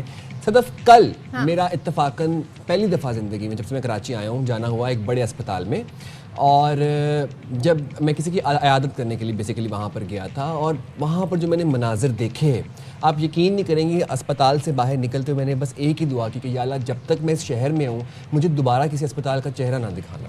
ویسے اسپتال اتنے ابتر حالات اکثر لوگ یہ کہتے ہیں کہ جی بھئی یہاں سے اللہ پاک سب کو محفوظ رکھے, لیکن ظاہر ہے آپ حالات کی بات کر رہے ہیں. میں حالات کی بات کر رہا ہوں, لیکن جو ایک جو میں نے چیز وہاں پر نوٹس کی, یہ ایک ایلیمنٹ میں نے وہاں پر دیکھا کہ وہاں پر جن کی مریض کی میں عیادت کرنے گیا تھا ان کو سٹی سکین کے لیے 2 مہینے کا ٹائم دیا گیا تھا, اور وہ ان کی کنڈیشن ایسی تھی کہ جس کو مطلب ہفتے کے اندر سرجری ریکوائرڈ ہے, اور وہ اپنے 2 مہینے کا ویٹ کریں کہ سٹی سکین کی میری رپورٹ آئے گی تب میں کراؤں گا. تو اب آپ نے جب سٹی سکین کی بات ہی کر دی ہے, تو جب ہم بڑے اسپتالوں کی بات کر رہے ہیں تو ظاہر ہے بہت ساری ایسے ایشوز جہاں سے ہائی لائٹ ہم کر چکے ہیں, لیکن اب یہاں ایک نیا انکشاف ہوا ہے کہ کئی جو اسپتال ہیں, اور یہ بڑے اسپتال ہیں, یہاں پر کئی برسوں سے سٹی سکین مشین اور ایم آر آئی مشینز جو ہیں وہ خراب ہیں, بلکہ بند ہونے کا انکشاف ہوا ہے. اچھا, اب سیکریٹری صحت جو ہیں ریحان بلوچ صاحب, انہوں نے کمیٹی میں یہ سوال اٹھایا گیا تھا, جو قائمہ کمیٹی ہے وہاں پر یہ سوال اٹھایا گیا تھا اسٹینڈنگ کمیٹی میں, تو انہوں نے بتایا کہ اسپتالوں میں ٹیکنیشینز جان بوجھ کر مشینیں خراب کرتے ہیں. اچھا, یہ میں پہلی بار اس طرح کی بات سن رہی ہوں. کیوں کرتے ہیں بھائی, چلے کوئی لاجک ہوگی, کوئی ریزن ہوگی, وہ انہوں نے یہ بتائی تاکہ مریض نجی لیبارٹری سے ٹیسٹ کرائیں. تو کیا انہوں نے کوئی اپنا کمیشن رکھا ہے؟ بہت بڑا الزام ہے ان ٹیکنیشینز پر, ٹو بی آنیسٹ. اس کے ثبوت ضرور ہونے چاہیے. اب پبلک اکاؤنٹس کمیٹی نے معاملے پر تحقیقات کا حکم پھر دے دیا ہے. اچھا, اور سیکریٹری صحت کو اسپتالوں میں خراب اور بند سٹی سکین اور M I R machines functional کر کے رپورٹ پیش کرنے کا حکم بھی دیا ہے. پی اے سی کا اجلاس چیئرمین نثار کھوڑو کی صدارت میں ہوا تھا. تو تمام تر سچویشن پر بات کر لیتے ہیں. ایک چیز اور میں مینشن کرنا چاہوں گی کہ اجلاس میں محکمہ صحت کے مختلف اضلاع کے ایم ایس کی جانب سے ٹینڈرز کے بغیر 3 ارب سے زائد روپے کی مقامی سطح پر دواؤں کی خریداری کا بھی انکشاف ہوا ہے. تو یہ ہو کیا رہا ہے ہمارے صحت کے ڈپارٹمنٹ میں, اس پر بات کر لیتے ہیں. اس پر موجود ہیں ترجمان سندھ حکومت سعدیہ جاوید. سعدیہ, سب سے پہلے تو بتائیے گا پبلک اکاؤنٹس کمیٹی میں جو انکشاف ہوا ہے, کچھ نمبرز, کچھ اسٹیٹس آپ ہمارے ساتھ شیئر کرنا چاہیں گی, کون سے ہاسپٹلز ہیں اور کتنی مشینیں خراب ہیں total? Thank you very much. جی, پبلک اکاؤنٹس کمیٹی کا یہ اجلاس پرسوں ہوا تھا. نثار احمد کھوڑو صاحب کی صدارت میں, وہ چیئرمین ہے کمیٹی کے. وہاں پر جو آڈیٹر جنرل نے رپورٹ ہیلتھ ڈپارٹمنٹ کے حوالے سے دی, اس میں انکشاف ہوا اور کہ جی بہت سارے اسپتالوں کی ایم آر آئی مشینز اور یا دوسری ٹیکنیکل مشینز جو ہیں جو ایکس ریز اور ٹیسٹنگ کے لیے, وہ خراب ہیں. جس پر جب سردنش کی گئی تو سیکریٹری صاحب نے اس کا یہ بتایا کہ جی ٹیکنیکل جو سٹاف ہے جو اس کو چلاتا ہے وہ اس کو جان بوجھ کر خراب رکھتے ہیں یا خراب ہونے کا وہ پیشنٹس کو بتاتے ہیں, جس کی وجہ سے تاکہ لوگ باہر سے جا کے مہنگے ٹیسٹ کرائیں, مہنگی ایکس رے. دیکھیں ایک بات یہ کہ ہر جو ٹیکنیشین یا ڈاکٹرز ہیں زیادہ تر آپ کو پتہ ہے جو گورنمنٹ جابز میں ہیں وہ شام میں پرائیویٹ ہاسپٹلز میں بھی بیٹھتے ہیں اور وہ ان پرائیویٹ ہاسپٹلز میں بیٹھتے ہیں یا پرائیویٹ کلینکس میں کام کرتے ہیں. اسی طرح یہ ٹیکنیشینز بھی ہیں جن کے خلاف مسلسل کارروائی جاری ہے. میں یہ بھی بات آپ کو بتاؤں گی کہ کچھ لوگوں کو نوکریاں ان کی ختم کی گئی ہیں جس کا نمبر پبلک اکاؤنٹس کمیٹی نے ہیلتھ ڈپارٹمنٹ سے مانگا ہے. باقیوں کے خلاف انکوائری ہو رہی ہے.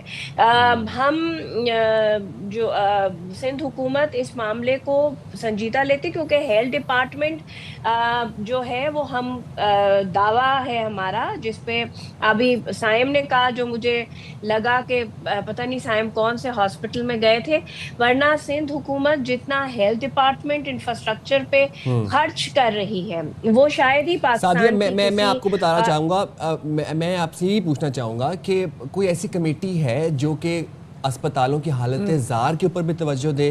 میں آپ کو بتاتا ہوں بہت سے اسپتال ایسے ہیں جہاں پر کروڑوں روپے کی ایم آر آئی مشینز پڑی ہیں, سی ٹی اسکین مشینز پڑی ہیں, لیکن وہ فعال ہی نہیں کی. یہ اپنا بالکل لیاری جنرل اسپتال ہے, وہاں پر ایم آر آئی مشین پڑی ہے.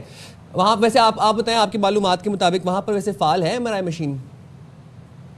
جی وہ یہ جو تھا جب مجھے اچھی طرح یاد ہے وہاں 3 ایم آر آئی مشین ہے جس میں 1 مشین فعال ہے. یہ جواب میں نے سندھ اسمبلی میں دیا تھا جب بجٹ کی میری تقریر ہے, آپ اٹھا کے دیکھ لیں, جو ہمارے اپنے ایک ممبر نے یہ بات کی تھی اور اس پہ میں نے ان کو یہ یقین دہانی کرائی تھی کہ جو وہاں سٹاف کی کمی ہے, وہاں سٹاف کی کمی ہے آپریشنل کرنے کے لیے, تو وہ جو ہے وہ ہائرنگ کی جا رہی ہے اور وہ کر دی جائے گی. اچھا دوسری آپ نے جو بات کی کہ 22-23 کا یہ معاملہ ہے کہ 3 ارب سے زائد کی ادویات خریدی گئی بغیر ٹینڈر کے.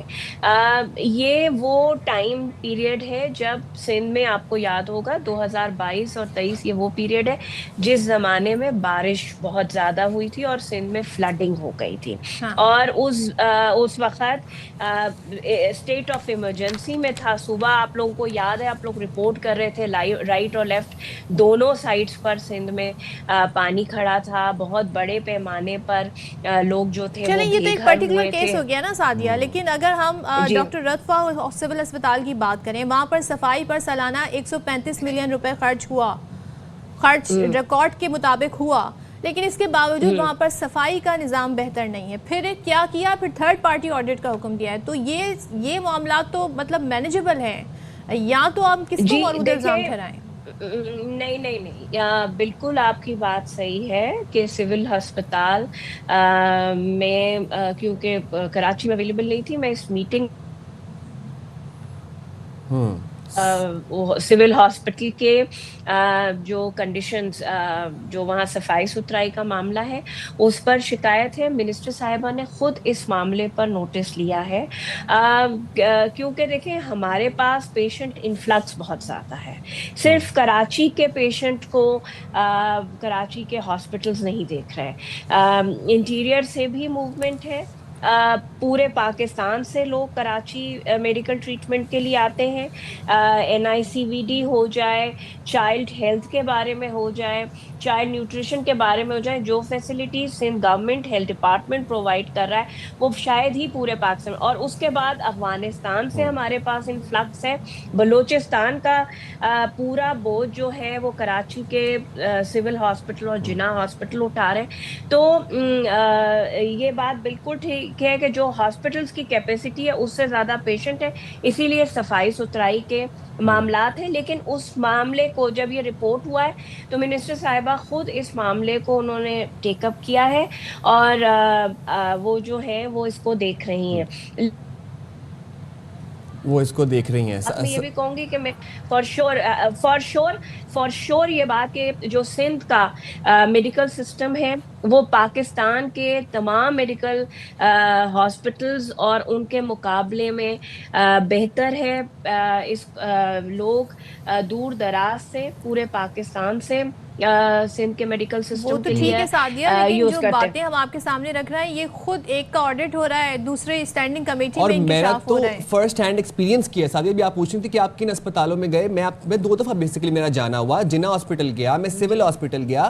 جناح ہاسپٹل کی میں آپ کو کیا بات بتاؤں, میں آپ کو ایک واقعہ سناتا ہوں. رمضان میں میرا وہاں پر جانا ہوا. 1-2 بجے کے قریب پیشنٹ ایڈمٹ ہوا وارڈ کے اندر, گندے بستر پر وہ لیٹا ہوا تھا. میں رات 10:30 بجے اس سے ملنے کے لیے گیا. اس نے مجھے یہ بتایا کہ ڈاکٹر ہی نہیں آیا میرے پاس ابھی تک مجھے دیکھنے کے لیے, نرسز آ رہے ہیں میرے پاس. آپ سول اسپتال جائیں, آپ جناح اسپتال جائیں, وہاں پر 2 بجے کے بعد آپ کو اسپیشلسٹ نہیں ملتا, کیونکہ 3 بجے جا کے انہوں نے اپنے پرائیویٹ کلینکس کھولنے ہوتے ہیں. 2 بجے کے بعد نرسز ڈاکٹرز جا کے اپنے کمروں میں بیٹھ جاتے ہیں. کسی غریب بندے کی اتنی جرت نہیں ہے کہ وہ جا کے ان کا کمرے کا دروازہ نوک کر سکے. کیا آپ نے ویسے کبھی وزٹ کیا ہے جناح اسپتال, سول اسپتال 2 بجے کے ٹائم کے بعد؟ جی میں نے کئی دفعہ وزٹ کیا ہے. میں ریگولرلی پیشنٹس ایڈمٹ کراتی ہوں. یہ آپ کی بات دیکھیں, یہی بات میں نے کی تھی کہ جو آپ نے کہا تھا کہ ان ٹیکنیشینز کو کیا فائدہ ہے سرکاری مشینیں خراب دکھا کے یا خراب کر کے. یہ وہی فائدہ ہے کہ یہ 2 بجے کے بعد یہ پارٹ ٹائم جاب کرتے ہیں پرائیویٹ ہاسپٹلز میں. وہاں یہ پیشنٹس کو کنورٹ کرتے ہیں جہاں لاکھوں روپے لے کر وہ پیشنٹ کا جو فری آف کاسٹ جناح یا سول میں ٹیسٹ ہونا ہوتا ہے وہ نہیں ہوتا, اور وہ پھر پے کر کے بیچارہ جو ہے وہ کرتا ہے. اور جہاں تک آپ نے یہ بات کی, یہ انڈر اس کا نوٹس سی ایم صاحب نے بھی لیا تھا اور اس کا نوٹس منسٹر صاحبہ نے بھی بعد میں لیا تھا. کیونکہ جی آپ کی گورنمنٹ ہے, آپ کے انڈر یہ سارے سرکاری اسپتال آتے ہیں, تو پھر ان پر ایکشن بھی ہونا چاہیے, کوئی نئے پالیسی اس حوالے سے آنی چاہیے. نہیں جی بالکل, اسی لیے بایو میٹرک کا نظام جو ہے وہ ہیلتھ ڈپارٹمنٹ میں متعارف کرایا جا رہا ہے کہ تاکہ اس سے یہ ہو کہ ان اینڈ آؤٹ ڈاکٹرز کا سٹاف کا پتہ ہو اور ڈیوٹی پہ وہ اویلیبل ہے یا نہیں ہے, ورنہ ان کے خلاف سخت سے سخت کارروائی ہوگی. جیسے NICVD میں جو ہے وہ ہوا ہے بایو میٹرک, وہاں یہ لوگوں کو شکایت نہیں آتی. باقی آپ کی بات صحیح ہے کہ جناح ہاسپٹل اور سول ہاسپٹل میں یہ شکایت آتی ہے, لیکن منسٹر صاحبہ اس معاملے کو خود دیکھ رہی ہیں اور ایکشن, کنٹینیوس ایکشن کی ضرورت ہے, کیونکہ ظاہر سی بات ہے لوگ اپنی سروسز سے نیگلیجنس. اور دوسرا ایک بات جو آپ نے کی ہے کہ میڈیکل سٹورز پر جعلی ادویات اور جعلی میڈیکل سٹورز, دیکھیں اس پہ جب ایک تو یا کوئی پوائنٹ آؤٹ کرے کہ جی وہ معاملہ ہے تو اس کے خلاف ایکشن فوراً ہوتا ہے, لیکن ویسے رینڈملی جو ڈرگ انسپیکٹرز ہیں وہ فارمیسی اس کو چیک کرتے ہیں, ان کے لائسنسز کو چیک کرتے ہیں اور ان پر سخت نظر ہوتی ہے. ہماری کوشش ہے کہ جعلی ادویات, کیونکہ اس سے لوگوں کی جان کو مطلب آج آپ ہمیں میک شور کرواتی ہیں کہ اگر دوبارہ میرا کبھی جانا ہو, فرض کریں خدا نہ خواستہ 1 مہینے بعد 2 مہینے بعد کبھی میرا جانا ہو جناح اسپتال سول اسپتال, نظام میں بہتری آئے گی, وہاں پر 2 بجے کے بعد مجھے وارڈز میں ڈاکٹرز ملیں گے, نرسز ملیں گے, وہاں پر اپنے کمروں میں جا کے نہیں بیٹھے ہوں گے, اور اگر نہیں ملتا تو ہم ویسے کس سے رابطہ کریں؟ دیکھیں ہیلتھ ڈپارٹمنٹ مکمل طور پر فعال ہے اور MS جناح ہسپتال کے انچارج جو ہیں وہ شاہد رسول صاحب ہیں. وہ تو میں آپ کو فار شور کہوں کہ میں نے جب بھی کوشش کی ہے ان کو کانٹیکٹ کرنے کی, وہ مجھے ملے ہیں. اور میں نے ہمیں تو جناح ہسپتال کا پیون, جو ڈاکٹر کا پیون ہے, وہ تو ڈاکٹر کے کمرے کا دروازہ بھی نہیں کھٹکھٹانے دیتا.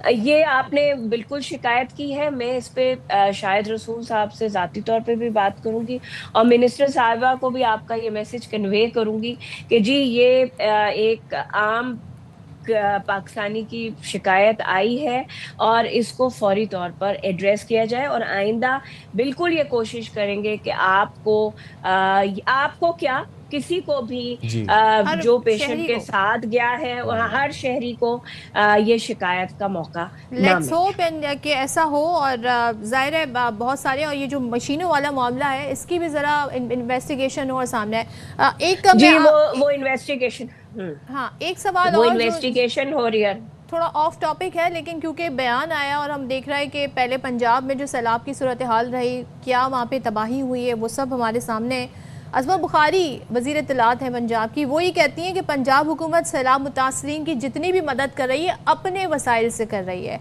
सिंध में अभी सैलाब से वो कहती हैं कोई जानी माली नुकसान नहीं हुआ, इसके बावजूद पीपल्स पार्टी को विफाक और बैरून मुल्क से इमदाद मांगने पर उनका सारा फोकस है। Would you like to comment on that Sadia? देखिए, बड़ी माजरत के साथ chairman Pakistan peoples party Bilawal Bhutto Zardari, देखिए हम पंजाब में बहुत सालों के बाद इस बड़े पैमाने पर सैलाबी पानी से तबाहकारियाँ हुई हैं। हमने ये 2010 में भी हुकूमत सिंध ने जब सुपर फ्लडिंग हुई थी वो वक्त गुजारा, और फिर आप लोगों को याद है 2022 में, और फ्लैश अपील हमने की थी, क्योंकि जितने बड़े पैमाने पर हमें नज़र आ रहा है, देखिए बातें छुप नहीं सकती। वो जो तस्वीरें और वो जो ब्यूरोक्रेट्स वीडियोस जारी करते हैं जो पंजाब में रहने वाले हैं, उनसे पूछें कि वो कितनी तकलीफ से गुजर रहे हैं। हमें अंदाजा है कि जितने बड़े पैमाने पर पंजाब में तबाही हुई है, वो कोई एक हुकूमत, सूबाई हुकूमत उस पे काबू नहीं पा सकती। फेडरल गवर्नमेंट को, चारों सूबों को मिलकर और इंटरनेशनल एड एजेंसी से राब्ता कर हमें उस मामले से निकलना होगा। आज भी वो तो ये बताती हैं कि जी पंजाब में हर जगह से पानी निकल गया, 4 दिन गुजरात शहर जो है वो पानी में डूबा रहा, वो टीवी पे भी नहीं चला और मैडम ने उस पे बयान भी नहीं दिया। कल मैं, क्योंकि मैं इस वक्त इस्लामाबाद में मौजूद हुई हूँ, पंजाब के कुछ लोगों से जब मेरी मुलाकात हुई तो वो कह रहे हैं कि जी हमारा बहुत बुरा हाल है, अभी भी 4-4, 5-5 फुट में करना, बयानबाजी करना बहुत आसान है, जो कि वो उन्होंने कल कर ली। लेकिन मैं उनको ये कहना चाहती हूँ कि जितने बड़े पैमाने पे तबाहकारियां हैं इस सैलाबी पानी से, वो एक सूबाई हुकूमत, इतने पैसे उसके पास हो नहीं सकते उसके बजट्स में कि वो हम अपने वसाइल से सब खर्च कर रहे हैं, मदद कर रहे हैं। देखिए वो मदद कर रहे हैं, लेकिन वो जो स्केल है, जब उसको आप देखेंगे जो नुकसानात हुए हैं, वो एक सूबाई हुकूमत क्या वो कुछ भी कह रहे हैं, लेकिन वो नहीं कर सकते। इसलिए मैंने मेरी पार्टी ने, चेयरमैन पाकिस्तान पीपल्स पार्टी ने ये बात की थी। हमने ये वक्त देखा है 2022 में, हमें पता है, और पंजाब में जो सिचुएशन है वो उस तरह लेकिन आपकी पीपल्स पार्टी के चेयरमैन बिलावल साहब तो मोतरफ हैं वजीर आला मरियम नवाज के कि वो अच्छा काम कर रही हैं पंजाब में। देखें वो बिल्कुल अच्छा काम कर रही हैं, वो विजिट कर रही हैं, लेकिन जो जिस स्केल का पंजाब में डिजास्टर हुआ है, वो पहले दिन से चेयरमैन साहब ने भी ये बात कही कि वो बहुत अच्छा काम कर रही हैं, वो जा रही हैं, वो लोगों के साथ हैं, बहुत अच्छी बात है। लेकिन जो वॉल्यूम ऑफ डिस्ट्रक्शन है वो एक सूबाई हुकूमत के बस की बात नहीं है। उन्होंने इसीलिए कहा था कि BISP प्रोग्राम के तहत जो हमारे पास सर्वे मौजूद है, उसके तहत हम लोगों की मदद शुरू करें, फेडरल गवर्नमेंट अनाउंसमेंट करे। लेकिन ठीक है, फेडरल गवर्नमेंट, जो मेरे चेयरमैन ने कहा था कि क्लाइमेट इमरजेंसी लगाएं, एग्रीकल्चर इमरजेंसी लगाएं, वही प्राइम मिनिस्टर ने अनाउंस किया। हमें कोई सियासत करने की जरूरत नहीं है। पंजाब के लोग इस वक्त तकलीफ में हैं। पाकिस्तान पीपल्स पार्टी पाकिस्तान की जमात है, चारों सूबों की जमात है, तो हमें जो लोग पंजाब में हैं उनकी तकलीफ का अंदाजा है, इसलिए ये बात की गई। और उज़मा बुखारी साहिबा क्योंकि हर चीज में सियासत करती हैं, तो उनको चाहिए कि वो हर चीज में सियासत ना करें। हम ने उनको एक अच्छा मशवरा दिया है, हमने उनको दिया भी नहीं, हमने फेडरल गवर्नमेंट को मशवरा दिया है। ये बात इन इश्यूज पे मिल बैठकर ही बात होनी चाहिए। Thank you so much Sadia, बहुत शुक्रिया आपका। एंड होपफुली कि ये जो मसाइल हैं सेहत डिपार्टमेंट से रिलेटेड, یہ بہت جلد حل ہوں گی، انویسٹیگیشن ہوگی، پتہ لگے گا کہ باقیتاً ٹیکنیشینز کا اس میں کیا رول ہے جو اتنا بڑا الزام ان پہ لگا ہے۔ بالکل ایسے ہی ہے، اور ہم یہی چاہیں گے کہ میں تو ویسے یہی چاہوں گا کہ جب میں 1-1.5 مہینے بعد دوبارہ وزٹ کروں اسپتالوں کا تو وہاں پر بہتری آئی ہو۔ اچھا ایک اور بھی مسئلہ ہے نا کہ اب آپ وہاں جا کے اسپتالوں میں بڑا لکھا ہوتا ہے یہاں پر ویڈیو بنانا ممنوع ہے، اور اگر آپ نے ویڈیو بنائی تو آپ کے خلاف قانونی کارروائی ہوگی، اور قانونی کارروائی کیوں نہیں ہے، وہ خود ہی پکڑ کے آپ کی درگت بنا دیتے ہیں، وہاں لڑنے لگ جاتے ہیں آپ کے ساتھ لوگ۔ تو ذرا یہ بھی میں نے سادیہ سے ویسے کہنا تھا کہ آپ اس کو بتا دیں گے، آنکھوں دیکھے حال پہ کون یقین کرتا ہے، میں چاہتا ہوں کہ میں جاؤں تو میں ثبوت لے کے آؤں، ویڈیو ریکارڈ کر کے آؤں، تاکہ اگر کوئی بہتری آئی ہے تو وہ بھی ریکارڈ کی جائے، اور اگر صورتحال وہی ہے تو وہ بھی ہمارے پاس ایک ویڈیو تو ہمارا جی کہتے ہیں نا ذمہ داریاں صحافتی نبھائیں گے۔ اب ذرا آگے بڑھتے ہیں اور بلوچستان کی ذرا ذکر کرتے ہیں، علاقہ ہے کیچ، یہاں پر ڈکیتی کی بڑی واردات رپورٹ ہوئی ہے، اور بتایا جا رہا ہے کہ ڈاکو کیش وین سے 22 کروڑ روپے لوٹ کر فرار ہو گئے ہیں، اور وین کو کھڈان کراس کے قریب اسلحے کے زور پر روکا گیا، یعنی پوری ایک پری پلان قسم کی ڈکیتی ہمیں لگتی ہے۔ یہاں پر یہ بھی بتایا جا رہا ہے کہ عملے کو یرغمال بنا کر 2 نجی بینکس کی مجموعی رقم جو کہ 22 کروڑ 5 لاکھ روپے بنتی ہے وہ لوٹ لی گئی ہے۔ اب عبداللہ مکسی ہمارے ساتھ ہیں، ان سے ذرا ڈیٹیل جان لیتے ہیں۔ عبداللہ مکسی بتائیے کہ ابتدائی جو تحقیقات ہوئی ہیں کچھ پیش رفت ہوئی ہے، کچھ بتایا گیا ہے، کون لوگ تھے، کس طرح انہوں نے ساری کارروائی کی ہے؟ جی پہلے تو میں آپ کو یہ بتاتا چلوں کہ اس ٹائم جو قومی شاہراہ ہیں گزشتہ سال اس سال رواں سال دیکھا گیا ہے کہ کافی اس طرح کے واردات نظر آ رہے ہیں، کہیں پہ جو وینوں کو چور لوٹ رہے ہیں، جیسے یہاں سے لے کر جو سندھ کا راستہ ہے مٹھڑی کے علاقے سے اور ڈیرہ مراد تک، وہاں پہ کافی اس طرح کی چوری کے وارداتیں ہوئی ہیں۔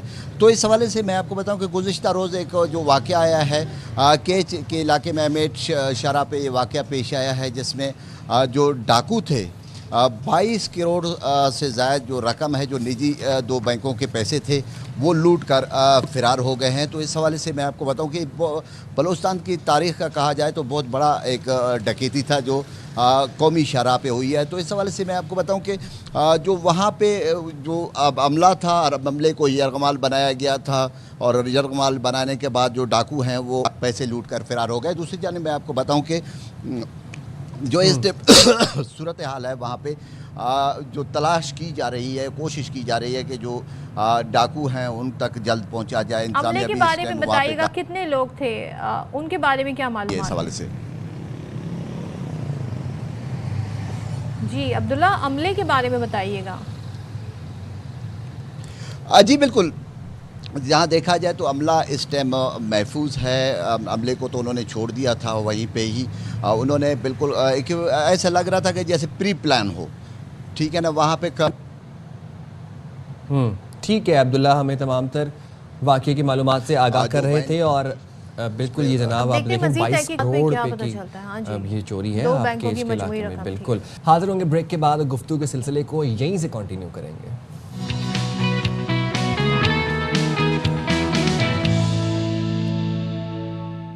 ویلکم بیک ٹو باخبر سویرا جناب، اور ہم اس سے پہلے کچھ دیر پہلے بھارت کے اوچھت کنڈوں کی باتیں کر رہے تھے۔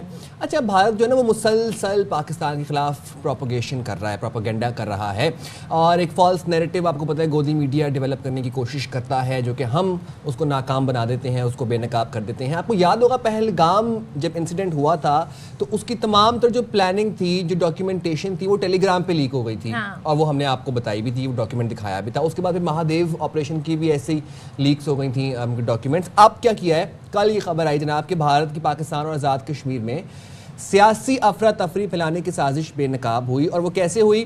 سیم وہی طریقہ، پاکستان میں پروپیگنڈے سے متعلق بھارت کا کلاسیفائڈ ڈاکیومنٹ لیک ہو گیا۔ اب اس ڈاکیومنٹ میں تمام تر چیزیں مینشن تھیں، بجٹ سے لے کر ایریا سے لے کر کہ کیا پلاننگ کرنی ہے، کس طرح سے کشمیر میں افراتفری ہم نے پھیلانی ہے۔ بھارت کی جانب سے جنیوا اجلاس میں تیار سازش کے پوائنٹس بھی سامنے آ گئے۔ بھارت کی جانب سے پی ٹی ایم اور united Kashmir peoples national party کو فنڈنگ کا انکشاف بھی اس ڈاکیومنٹ میں تھا۔ اچھا انکشاف کے ساتھ اب آپ کو مزید بھی ہم اس میں بتاتے ہیں کہ ہے کیا۔ اچھا یہ جو لیک ڈاکیومنٹ ہے یہ بتا دی کہ پی ٹی ایم پر زیادہ خرچ کیا گیا، آزاد کشمیر کے لیے پیسہ کم ملا، اور بھارتی حکام کے اجلاس میں ہدایت دی گئی کہ آزاد کشمیر میں اپنا نیٹ ورک فعال کیا جائے۔ اچھا اب اجلاس میں بجلی کے بلوں پر جلسے کرنے جیسی سرگرمیوں کو سوشل میڈیا پر پھیلانے کی हिदायत भी की गई है। अब आप इससे अंदाज़ा लगा सकते हैं कि किस लेवल पर जाकर ये प्लानिंग कर रहे होते हैं, और ये डॉक्यूमेंट्स मुंह बोलता सबूत हैं कि भारत के क्या इरादे हैं, क्या करता आया है पाकिस्तान के लिए, क्या उसके अज़ाइम हैं। और एक बार नहीं कई बार पाकिस्तान सबूत के तौर पर ये तमाम तर मामलात भी ऐसे रख चुका है, और ये एक नया इंकिशाफ हमारे और सामने ये बिल्कुल हमारे पास एक सबूत आ गया, अपने डोजियर्स में शामिल भी करेंगे इस चीज़ को, और इंटरनेशनल बरादरी के सामने इस चीज़ को उजागर भी करेंगे। और आप ये देखें, एक तो ये भौंडी हरकतें करते हैं, ऊपर से इनके डॉक्यूमेंट्स लीक हो जाते हैं। मतलब मुझे समझ नहीं आती कि कर क्या रहे हैं। बिल्कुल, इनकी तो कहते हैं ना लॉजिक इनके पास है नहीं, प्रोपेगेंडे पे ये चल रहा है। हकाइक से जब नहीं बताएंगे तो झूठ जो है ना वो सामने आ ही जाता है। चलें तो इस पे मज़ीद भी हम देखते हैं कि स्टोरी कैसे अनफोल्ड होती है। आगे बढ़ते हैं और ज़रा हमारा जो सियासी पाकिस्तान का मंजरनामा है इस पर नज़र डालते हैं कि यहाँ पर क्या हो रहा है। तो वज़ीर रेलवे हनीफ अब्बासी साहब वो ये कहते हैं कि बानी पीटीआई के जो एक्स अकाउंट है, यानी कि जिसे ट्विटर कहा जाता था, एक्स अकाउंट से मुल्क के ख़िलाफ़ जहर उगला जा रहा है और बानी इक़्तिदार के लिए मुल्क दुश्मनों के एजेंडे पर अमल पैरा है। आगे कहते हैं कि शोहदा की अजीम कुर्बानियों की बदौलत आज मुल्क में अमन कायम है, दहशत गर्दों के सहूलतकारों की इस मुल्क में कोई जगह नहीं है। जबकि साथ ही आई थिंक राना सनाउल्लाह साहब ने भी स्टेटमेंट दिया। अब वज़ीर आज़म के मुशीर राना सनाउल्लाह ये कहते हैं कि बानी की मुलाकातें भी होती हैं और मुलाकात ना कराने का ड्रामा भी होता है। तो मतलब वो ये कह रहे थे कल रात को प्रोग्राम में कि एक तरफ मुलाकातें भी हो रही हैं, दूसरी तरफ बाहर आके ये कहा जाता है कि मुलाकातें नहीं हो रही हैं और उसके ऊपर प्रॉपर एक ड्रामा किया जाता है। उन्होंने ये मज़ीद ये भी कहा कि सरहद पार से आने वाले पाकिस्तान के मुखालिफ हैं, ऐसे खवारिज की हिमायत करने वाले कहते हैं ऑपरेशन ना करें। और भी उन्होंने मज़ीद काफ़ी बातें की, ज़रा आपको सुनवाते हैं क्या कहा उन्होंने।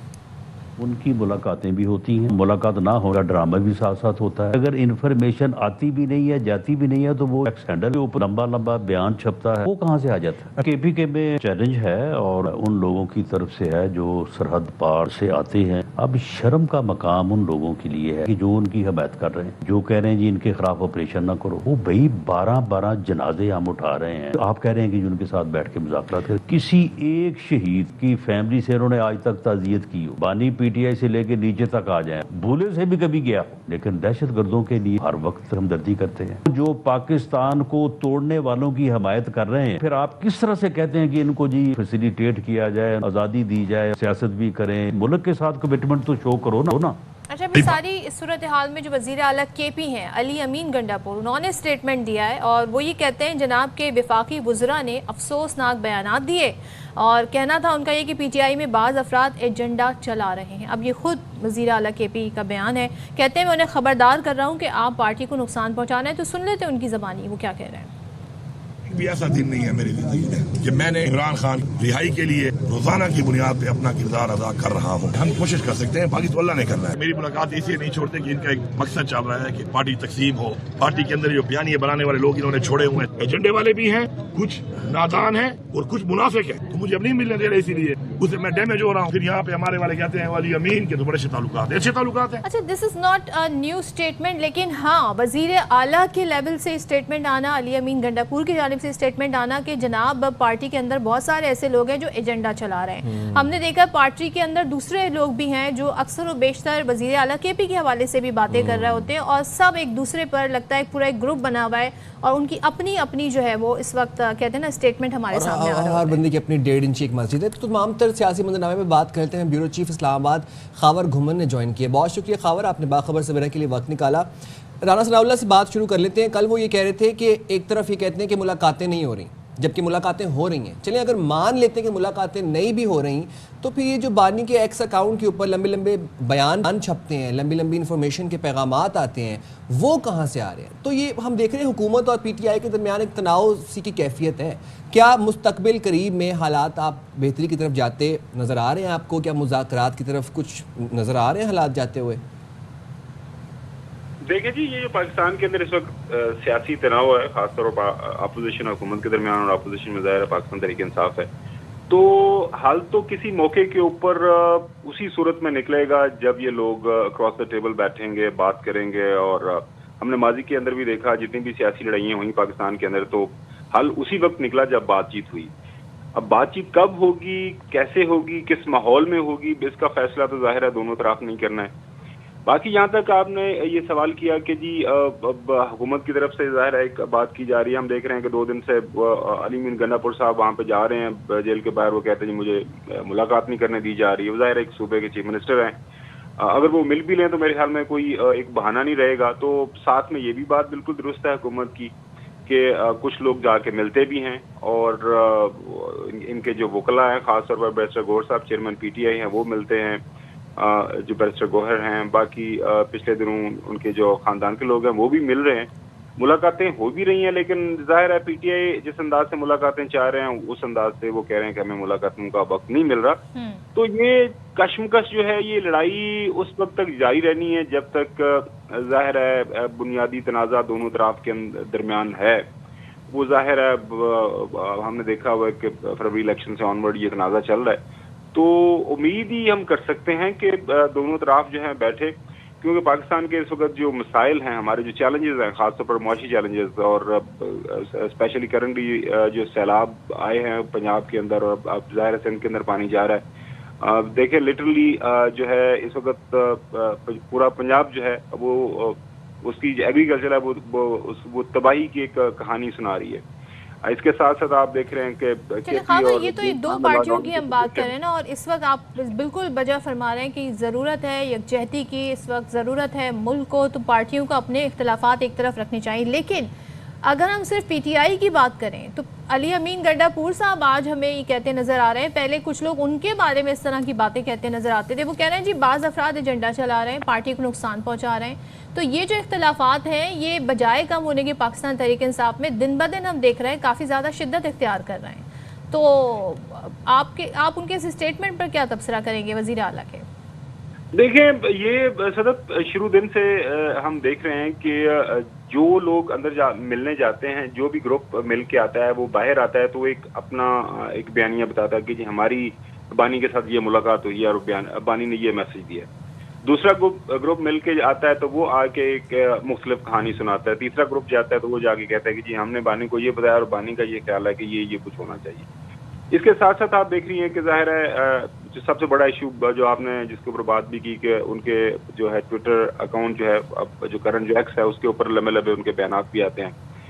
اب ہمیں نہیں علم بنیادی طور پر کہ وہ جو پیغامات ہیں وہ کس کی جو ایما کے اوپر سارا کا سارا وہ لکھا جاتا ہے. کیا بانی ایز اٹ از وہی چاہ رہا ہوتا ہے کہ یہ میرے اکاؤنٹ سے لکھ کے اس کو جو ہے ٹویٹ کر دیا جائے؟ اب دس از سم تھنگ یہ صرف بانی ہی بتا سکتے ہیں.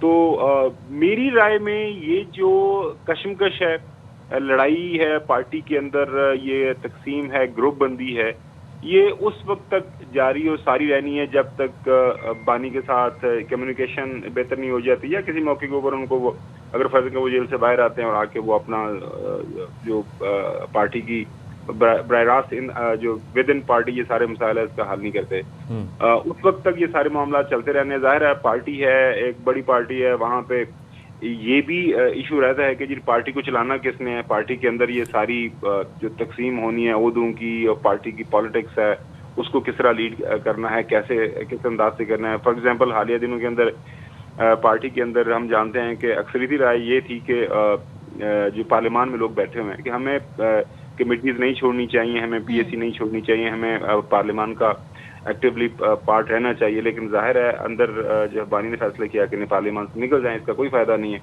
تو وہ یہ معاملات تو چلتے رہیں گے اور یہ پارٹی اسی طرح تقسیم رہے گی میری نظر میں جب تک یہ جو کمیونیکیشن واضح طور پر پتہ نہیں چلتا کہ کون کیا کہہ رہا ہے اور کون اندر سے کیا پیغام لے کے آ رہا ہے. اچھا خابر، ویسے آپ کی موجودگی کا فائدہ اٹھاتے ہوئے ایک اور میں آپ سے سوال پوچھنا چاہوں گا. کل ہم نے دیکھا ہے کلاسیفائڈ ڈاکیومنٹ لیک ہوا بھارت کی جانب سے جس میں آزاد کشمیر میں سیاسی افراتفری پھیلانے کی سازشیں تھیں، پراپر پلاننگ تھی. یہ ایک اور ڈاکیومنٹ میں کہوں گا کہ جو لیک ہو گیا ہے، یہ کتنی الارمنگ سچویشن ہے؟ پاکستان کا اب جو کیس ہے بین الاقوامی سطح پر وہ اور کتنا مضبوط ہو گیا ہے اس ثبوت کے بعد؟ دیکھیں یہ بات جو ہے روز روشن کی طرح بیاں ہے کہ انڈیا کو جب بھی موقع ملے گا وہ اس طرح کی حرکتیں کرے گا، اور خاص طور پر جب مار کا حق کے اندر اس کو ہم نے دیکھا کہ مار پڑی اور روز روشن کی طرح ہم نے دن دہاڑے جو ہے وہ सारी दुनिया को बताया कि this is how we are and this is how we have defeated one of the, जो क्लेम करते हैं हम एक बड़ी फौज है हमारे पास, दुनिया का मॉडर्न तरीन हमारे पास हालात है। तो अब इस तरह की हरकतें करके वो जो एक शिकस्त खाई है उन्होंने मैदान जंग में, उसका उजाला करना चाह रहे हैं कि पाकिस्तान के अंदर जो है डिस्टर्बेंस क्रिएट की जाए, पॉलिटिकल अनरेस्ट क्रिएट किया जाए, पाकिस्तान के अंदर अंदरूनी इस तरह के मामला किए जाएं कि पाकिस्तान उनके अंदर उलझा रहे। जो असल सवाल है मेरी नज़र में वो ये है कि अब हमें देखना है कि हमारे पास ये इंफॉर्मेशन पहले भी थी, अब जो वाज़े तौर पर ठोस शवाहिद की शक्ल में हमारे सामने आ गई है, डॉक्यूमेंट लीक पहले भी जिस तरह आपने बताया अभी भी आ गया है, तो ये चीज़ें ऑलरेडी हमारे पास मौजूद हैं। अब इस डॉक्यूमेंट को सामने रखते हुए हमने इस मसले का हल क्या करना है ये बड़ा ज़रूरी है। और कल मेरे ख्याल में APC आज़ाद जम्मू कश्मीर की सारी सियासी जमातों ने मिलकर की है, वहाँ पे उन्होंने इकलामिया भी पढ़ा है कि हम किसी भी इस तरह की बैरूनी साजिश को जो कामयाब नहीं होने देंगे और हम मिल बैठ के जो भी हमारे अंदरूनी मसाइल हैं उसका हल करेंगे। और जाहिर है हमारे अंदर जो इस तरह की काली बेड़े बैठी हुई हैं, जो कि जाहिर है बाहर से इन्फ्लुएंस होके या बाहर से किसी हमारे दुश्मन की माँ के ऊपर मुल्क के अंदर इस तरह की अगर कोई जो पॉलिटिकल ये जो सबूत हमारे सामने है ये फिर हम दुनिया के सामने रखते भी हैं और अभी भी ये देख रहे हैं हम कि भारत की ये ओछी हथकंडे ये सिलसिले जारी हैं। देखते हैं आगे इस पर मजीद पाकिस्तान किस तरीके से मौक़िफ़ रखता है। थैंक यू सो मच खबर। तो जी हम जाएंगे छोटी सी ब्रेक पे, हाजिर होंगे ब्रेक के बाद। Stay with us. Welcome back once again. और जब हम बात कर रहे हैं तो इस वक्त जिस टॉपिक पर साइम आई थिंक सबसे ज़्यादा डिस्कशन होनी चाहिए वो है क्लाइमेट चेंज, क्योंकि क्लाइमेट चेंज में पाकिस्तान का कहते हैं ना कार्बन एमिशन में वो रोल नहीं है, लेकिन पाकिस्तान उन ममालिक में शामिल है जो सबसे ज़्यादा क्लाइमेट चेंज से मुतासर हैं। और इसका जो सामने सबूत है वो ये है कि जिस तरह की बारिशें हुई, मानसून का सीज़न पहले आ गया, जून से शुरू हुआ, अब ये एक्सटेंडेड है, अभी भी ये 11वां आई गेस या 12वां स्पेल भी आना है। और जिस तरह की सैलाब की तबाहकारियाँ आई और जिस तरह की क्लाउड बर्स्ट की सिचुएशन हमने देखी, सब बताता है कि किस तरीके से मौसमियाती तब्दीली हो रही है। और ये तब्दीली अब मुल्कों पर मुख्तलिफ तरीके से असरअंदाज हो रही है, ख़ास तौर पे सयाहत पर बहुत असरअंदाज हो रही है। अब जून जुलाई अगस्त के मंथ वो होते हैं जब लोग अपने बच्चों के साथ वेकेशन पे जाते हैं, छुट्टियां गुजारते हैं, लेकिन इस बार हमने देखा पूरी फैमिलीज जो है उनके साथ ट्रेजेडी हुई और क्या क्या वाक़यात सामने। और आप देखें कि इस साल तो हमने ऐसे फिनोमेनाज एक्सपीरियंस किए हैं जो हम ज़िंदगी में ना कभी पढ़ा, जिनके बारे में ना कभी सुना। क्लाउड बर्स्ट, ग्लॉफ, उसके बाद अनप्रेसिडेंटेड रेनफॉल्स हो रही हैं, हैवी रेनफॉल्स हो रही हैं, अर्बन फ्लडिंग इतनी हुई, फ्लैश फ्लडिंग इतनी हुई। अच्छा, उसके बाद फिर अर्ली मानसून, ओले गिरे, अर्ली मानसून जैसे कि भी आपने बात बताया, और उसके बाद फिर एक्सटेंडेड मानसून, एक जल्दी आ गया ऊपर से एक्सटेंड हो गया। अब सदफ आपको पता है कि मजीद और मतलब 6-7 महीने बाद आपको पता है कि हम खुश्क साली फेस कर रहे होंगे हमारे, क्योंकि जो पानी आया हमने कहीं पे स्टोर तो किया नहीं। अब हम ही आपको बैठ के बता रहे होंगे आज से 6-7 महीने बाद कि जनाब मुल्क में खुश्क साली की सिचुएशन है, क्योंकि हमारी कितनी फसलें जो हैं वो तबाह हुई हैं। और उसके बाद साइम जब सर्दी आती है तो आपका सूबा पंजाब, इवन के सिंध कितना स्मॉग से मुतासर होता है। यस, स्मॉग देखिए। अच्छा, एक चीज़ मैं यहाँ पे कहूँगा, क्लाइमेट चेंज तो है, लेकिन क्लाइमेट चेंज का जो मेजर स्टिमुलेंट है वो कौन है? हम लोग हैं।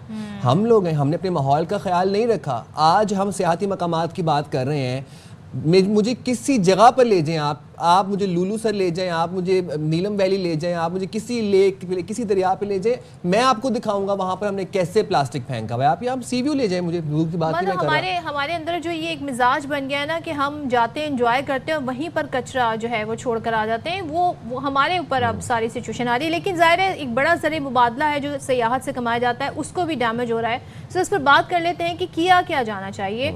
हमारे साथ मौजूद है director general culture and tourism Khyber Pakhtunkhwa Habibullah साहब। थैंक यू सो मच हबीब साहब ज्वाइन करने के लिए। सबसे पहले तो ये बताइएगा, जिस तरीके से मौसमियाती तब्दीली असरअंदाज हो रही है, सयाहत मुतासर हो रही है, सयाहत से मुंसलिक जो आपकी मईशत है वो मुतासर हो रही है, जिस तरीके से हमने देखा कि फैमिलीज़ पूरी फैमिलीज़ जो हैं वो पानी में बह गई, क्या वहाँ पे सिचुएशन रही, फिर रोड राब्ते सब मुनक़ता हो गए थे, क्या हंगामी तौर पर स्टेप लिए जा रहे हैं इस हवाले से?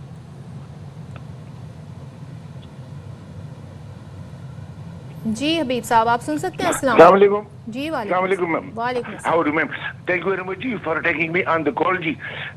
मैम इस तरह की ये हमारे जो शिमाल की तरफ जितने हमारी आबादी है हम डिपेंडेंट हैं हमारे पास कोई और वसीले नहीं है, हम डिपेंडेंट हैं टूरिज्म पे। बहुत बड़ा इन्फ्लक्स आता है, इंटरनेशनल भी काफ़ी लोग आते हैं और हमारे पाकिस्तान के अपने लोग भी बहुत आते हैं जो बहुत बड़ा टिक टाक किस्म के वहाँ इंजेक्ट करते हैं पैसे वहाँ पे हमारी इकॉनमी में। इसी से पूरा साल हमारा सिस्टम चलता रहता है। मैं थोड़ा सा आपको स्टेटिस्टिक बताऊं 2024 की।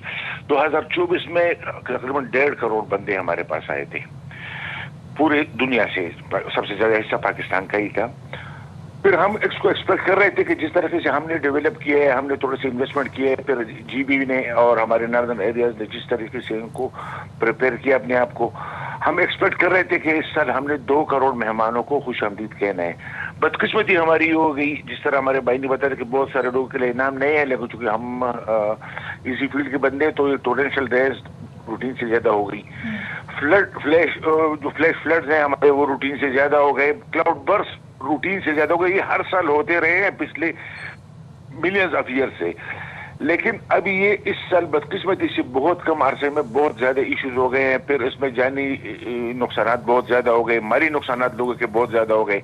बल्कि ऐसी जगहों पे फ्लड हमारे आए हैं जहाँ पे पिछले 100-150 साल लोगों को याद नहीं है कि यहाँ पे कभी फ्लड आया हो। उसका डायरेक्टली इम्पैक्ट हुआ है हमारी इकॉनमी पे। बदकिस्मत ये साल है हमारे लिए, हमारे पूरे कौम के लिए कि हम इस दफा मतलब एक तरफ अगर हमें फूड सिक्योरिटी का इशू आ रहा है तो इस तरफ अगर फूड मौजूद हो तो फूड को लेने के पैसे हमारे पास नहीं है। सही। ये अच्छा, दूसरी बात मैं आपको बताता चलूं, चूंकि मैं एक ग्रुप का हिस्सा हूं जिसमें भूटान, नेपाल और हमारी सरकार मिलकर एक आईसीमोड के नाम से एक ऑर्गेनाइजेशन चला रही है। मैं उसका मेंबर भी हूं, उसके पीछे जाता भी हूं। तो हम अभी एक integrated centre for mountain development अभी बना रहे हैं, बल्कि बन चुका है, जिसमें हमारे केवीडे में भी है और हमारी सरकार भी उसमें मुकम्मल तौर पर शामिल है, जिसको सपोर्ट भी कर रही है तीनों ममालिक। हमारे इश्यूज भी एक ही है, जो हिमालय, हिंदू कश, और ये हम सारे मिलके एक ही सिस्टम बनाते हैं। इनकी इश्यूज भी एक ही हैं और इनके फायदे भी एक ही हैं, और इनको जो इम्पैक्ट पड़ा है ग्लोबल वार्मिंग से वो भी हमारे एक ही तरह का तकरीबन पड़ा है। जिस तरह हमारे बर्बादी हुई है, तकरीबन इतनी बर्बादी इंडिया में हुई है, कश्मीर में, सिक्किम में, जो भी हमारे का नॉर्थ है, इसी तरह नेपाल में भी बहुत ज्यादा इशूज हुए हैं। और बिल्कुल हबीब साहब, इस पे हुकूमती सतह पर भी काम होना चाहिए, इकदाम होना चाहिए, और हमें इंडिविजुअली भी इस चीज़ का ख्याल रखना चाहिए कि हम अपने माहौल को प्रोटेक्ट करें। बहुत शुक्रिया आरिफ साहब, आपने बाखबर सवेरा के लिए वक्त निकाला, और हमारी भी जिम्मेदारी बनती है, हमने इंडिविजुअली स्टेप्स भी लेने हैं अपने माहौल को प्रोटेक्ट करने के लिए, ताकि अगले साल हमें इस सिचुएशन का सामना ना करना पड़े। अच्छा जी, आज हम बात करने जा रहे हैं क्योंकि आज क्लासिकल मौसीकी में जिन्हें सनत का दर्जा हासिल है, यानी कि उस्ताद अमानत अली ख़ान अपने मद्दाहों से बिछड़े आज उन्हें 51 बरस बीत गए हैं, लेकिन उनके गाए हुए गीत, गज़लें आज भी कानों में रस घोलती हैं। और उन्होंने फ़नी सफ़र का आगाज़ रेडियो पाकिस्तान लाहौर से किया। खुदादाद सलाहियत और वालिद की तरबियत के बायस हमने देखा कि कम उम्री में ही वो ठुमरी, गज़ल और नहायत महारत से उन्होंने जो है क्लासिकल मौसीकी को गाया। सो इब्न इंशा की गज़ल हो या किसी और का कलाम। इंशा जी उठो अब कूच करो, इस शहर में जी को लगाना क्या। खुदादाद सलाहियत थी और अपना नाम मनवाया, ना ही सिर्फ पाकिस्तान में बल्कि आलमी शोहरत याफ्ता और थे। पाकिस्तान की जानिब से उन्हें सदारती एजाज़ बराए हुस्ने कारकर्दगी से भी नवाजा गया। तो कहते ना सिर्फ पाकिस्तान बल्कि ख़ास तौर पे हम देखते हैं साउथ एशिया में, और जहाँ जहाँ उर्दू समझी जाती है बड़ा पसंद किया जाता है। जाते जाते अरशद नदीम की आपको याद दिला दूँ कि आज क्वालिफायर राउंड वो खेल रहे हैं। सबसे दरख्वास्त उन्होंने की थी कि उनके लिए दुआ करें, फिर फाइनल भी होगा। तो 4:45 पर देखना मत भूलिएगा, और कल 9:03 पे बाखबर सवेरा भी देखना ना भूलिएगा। मुलाकात होगी आपसे कल, तब तक के लिए अल्लाह हाफिज़, अपना बहुत ख्याल रखिएगा। पाकिस्तान जिंदाबाद।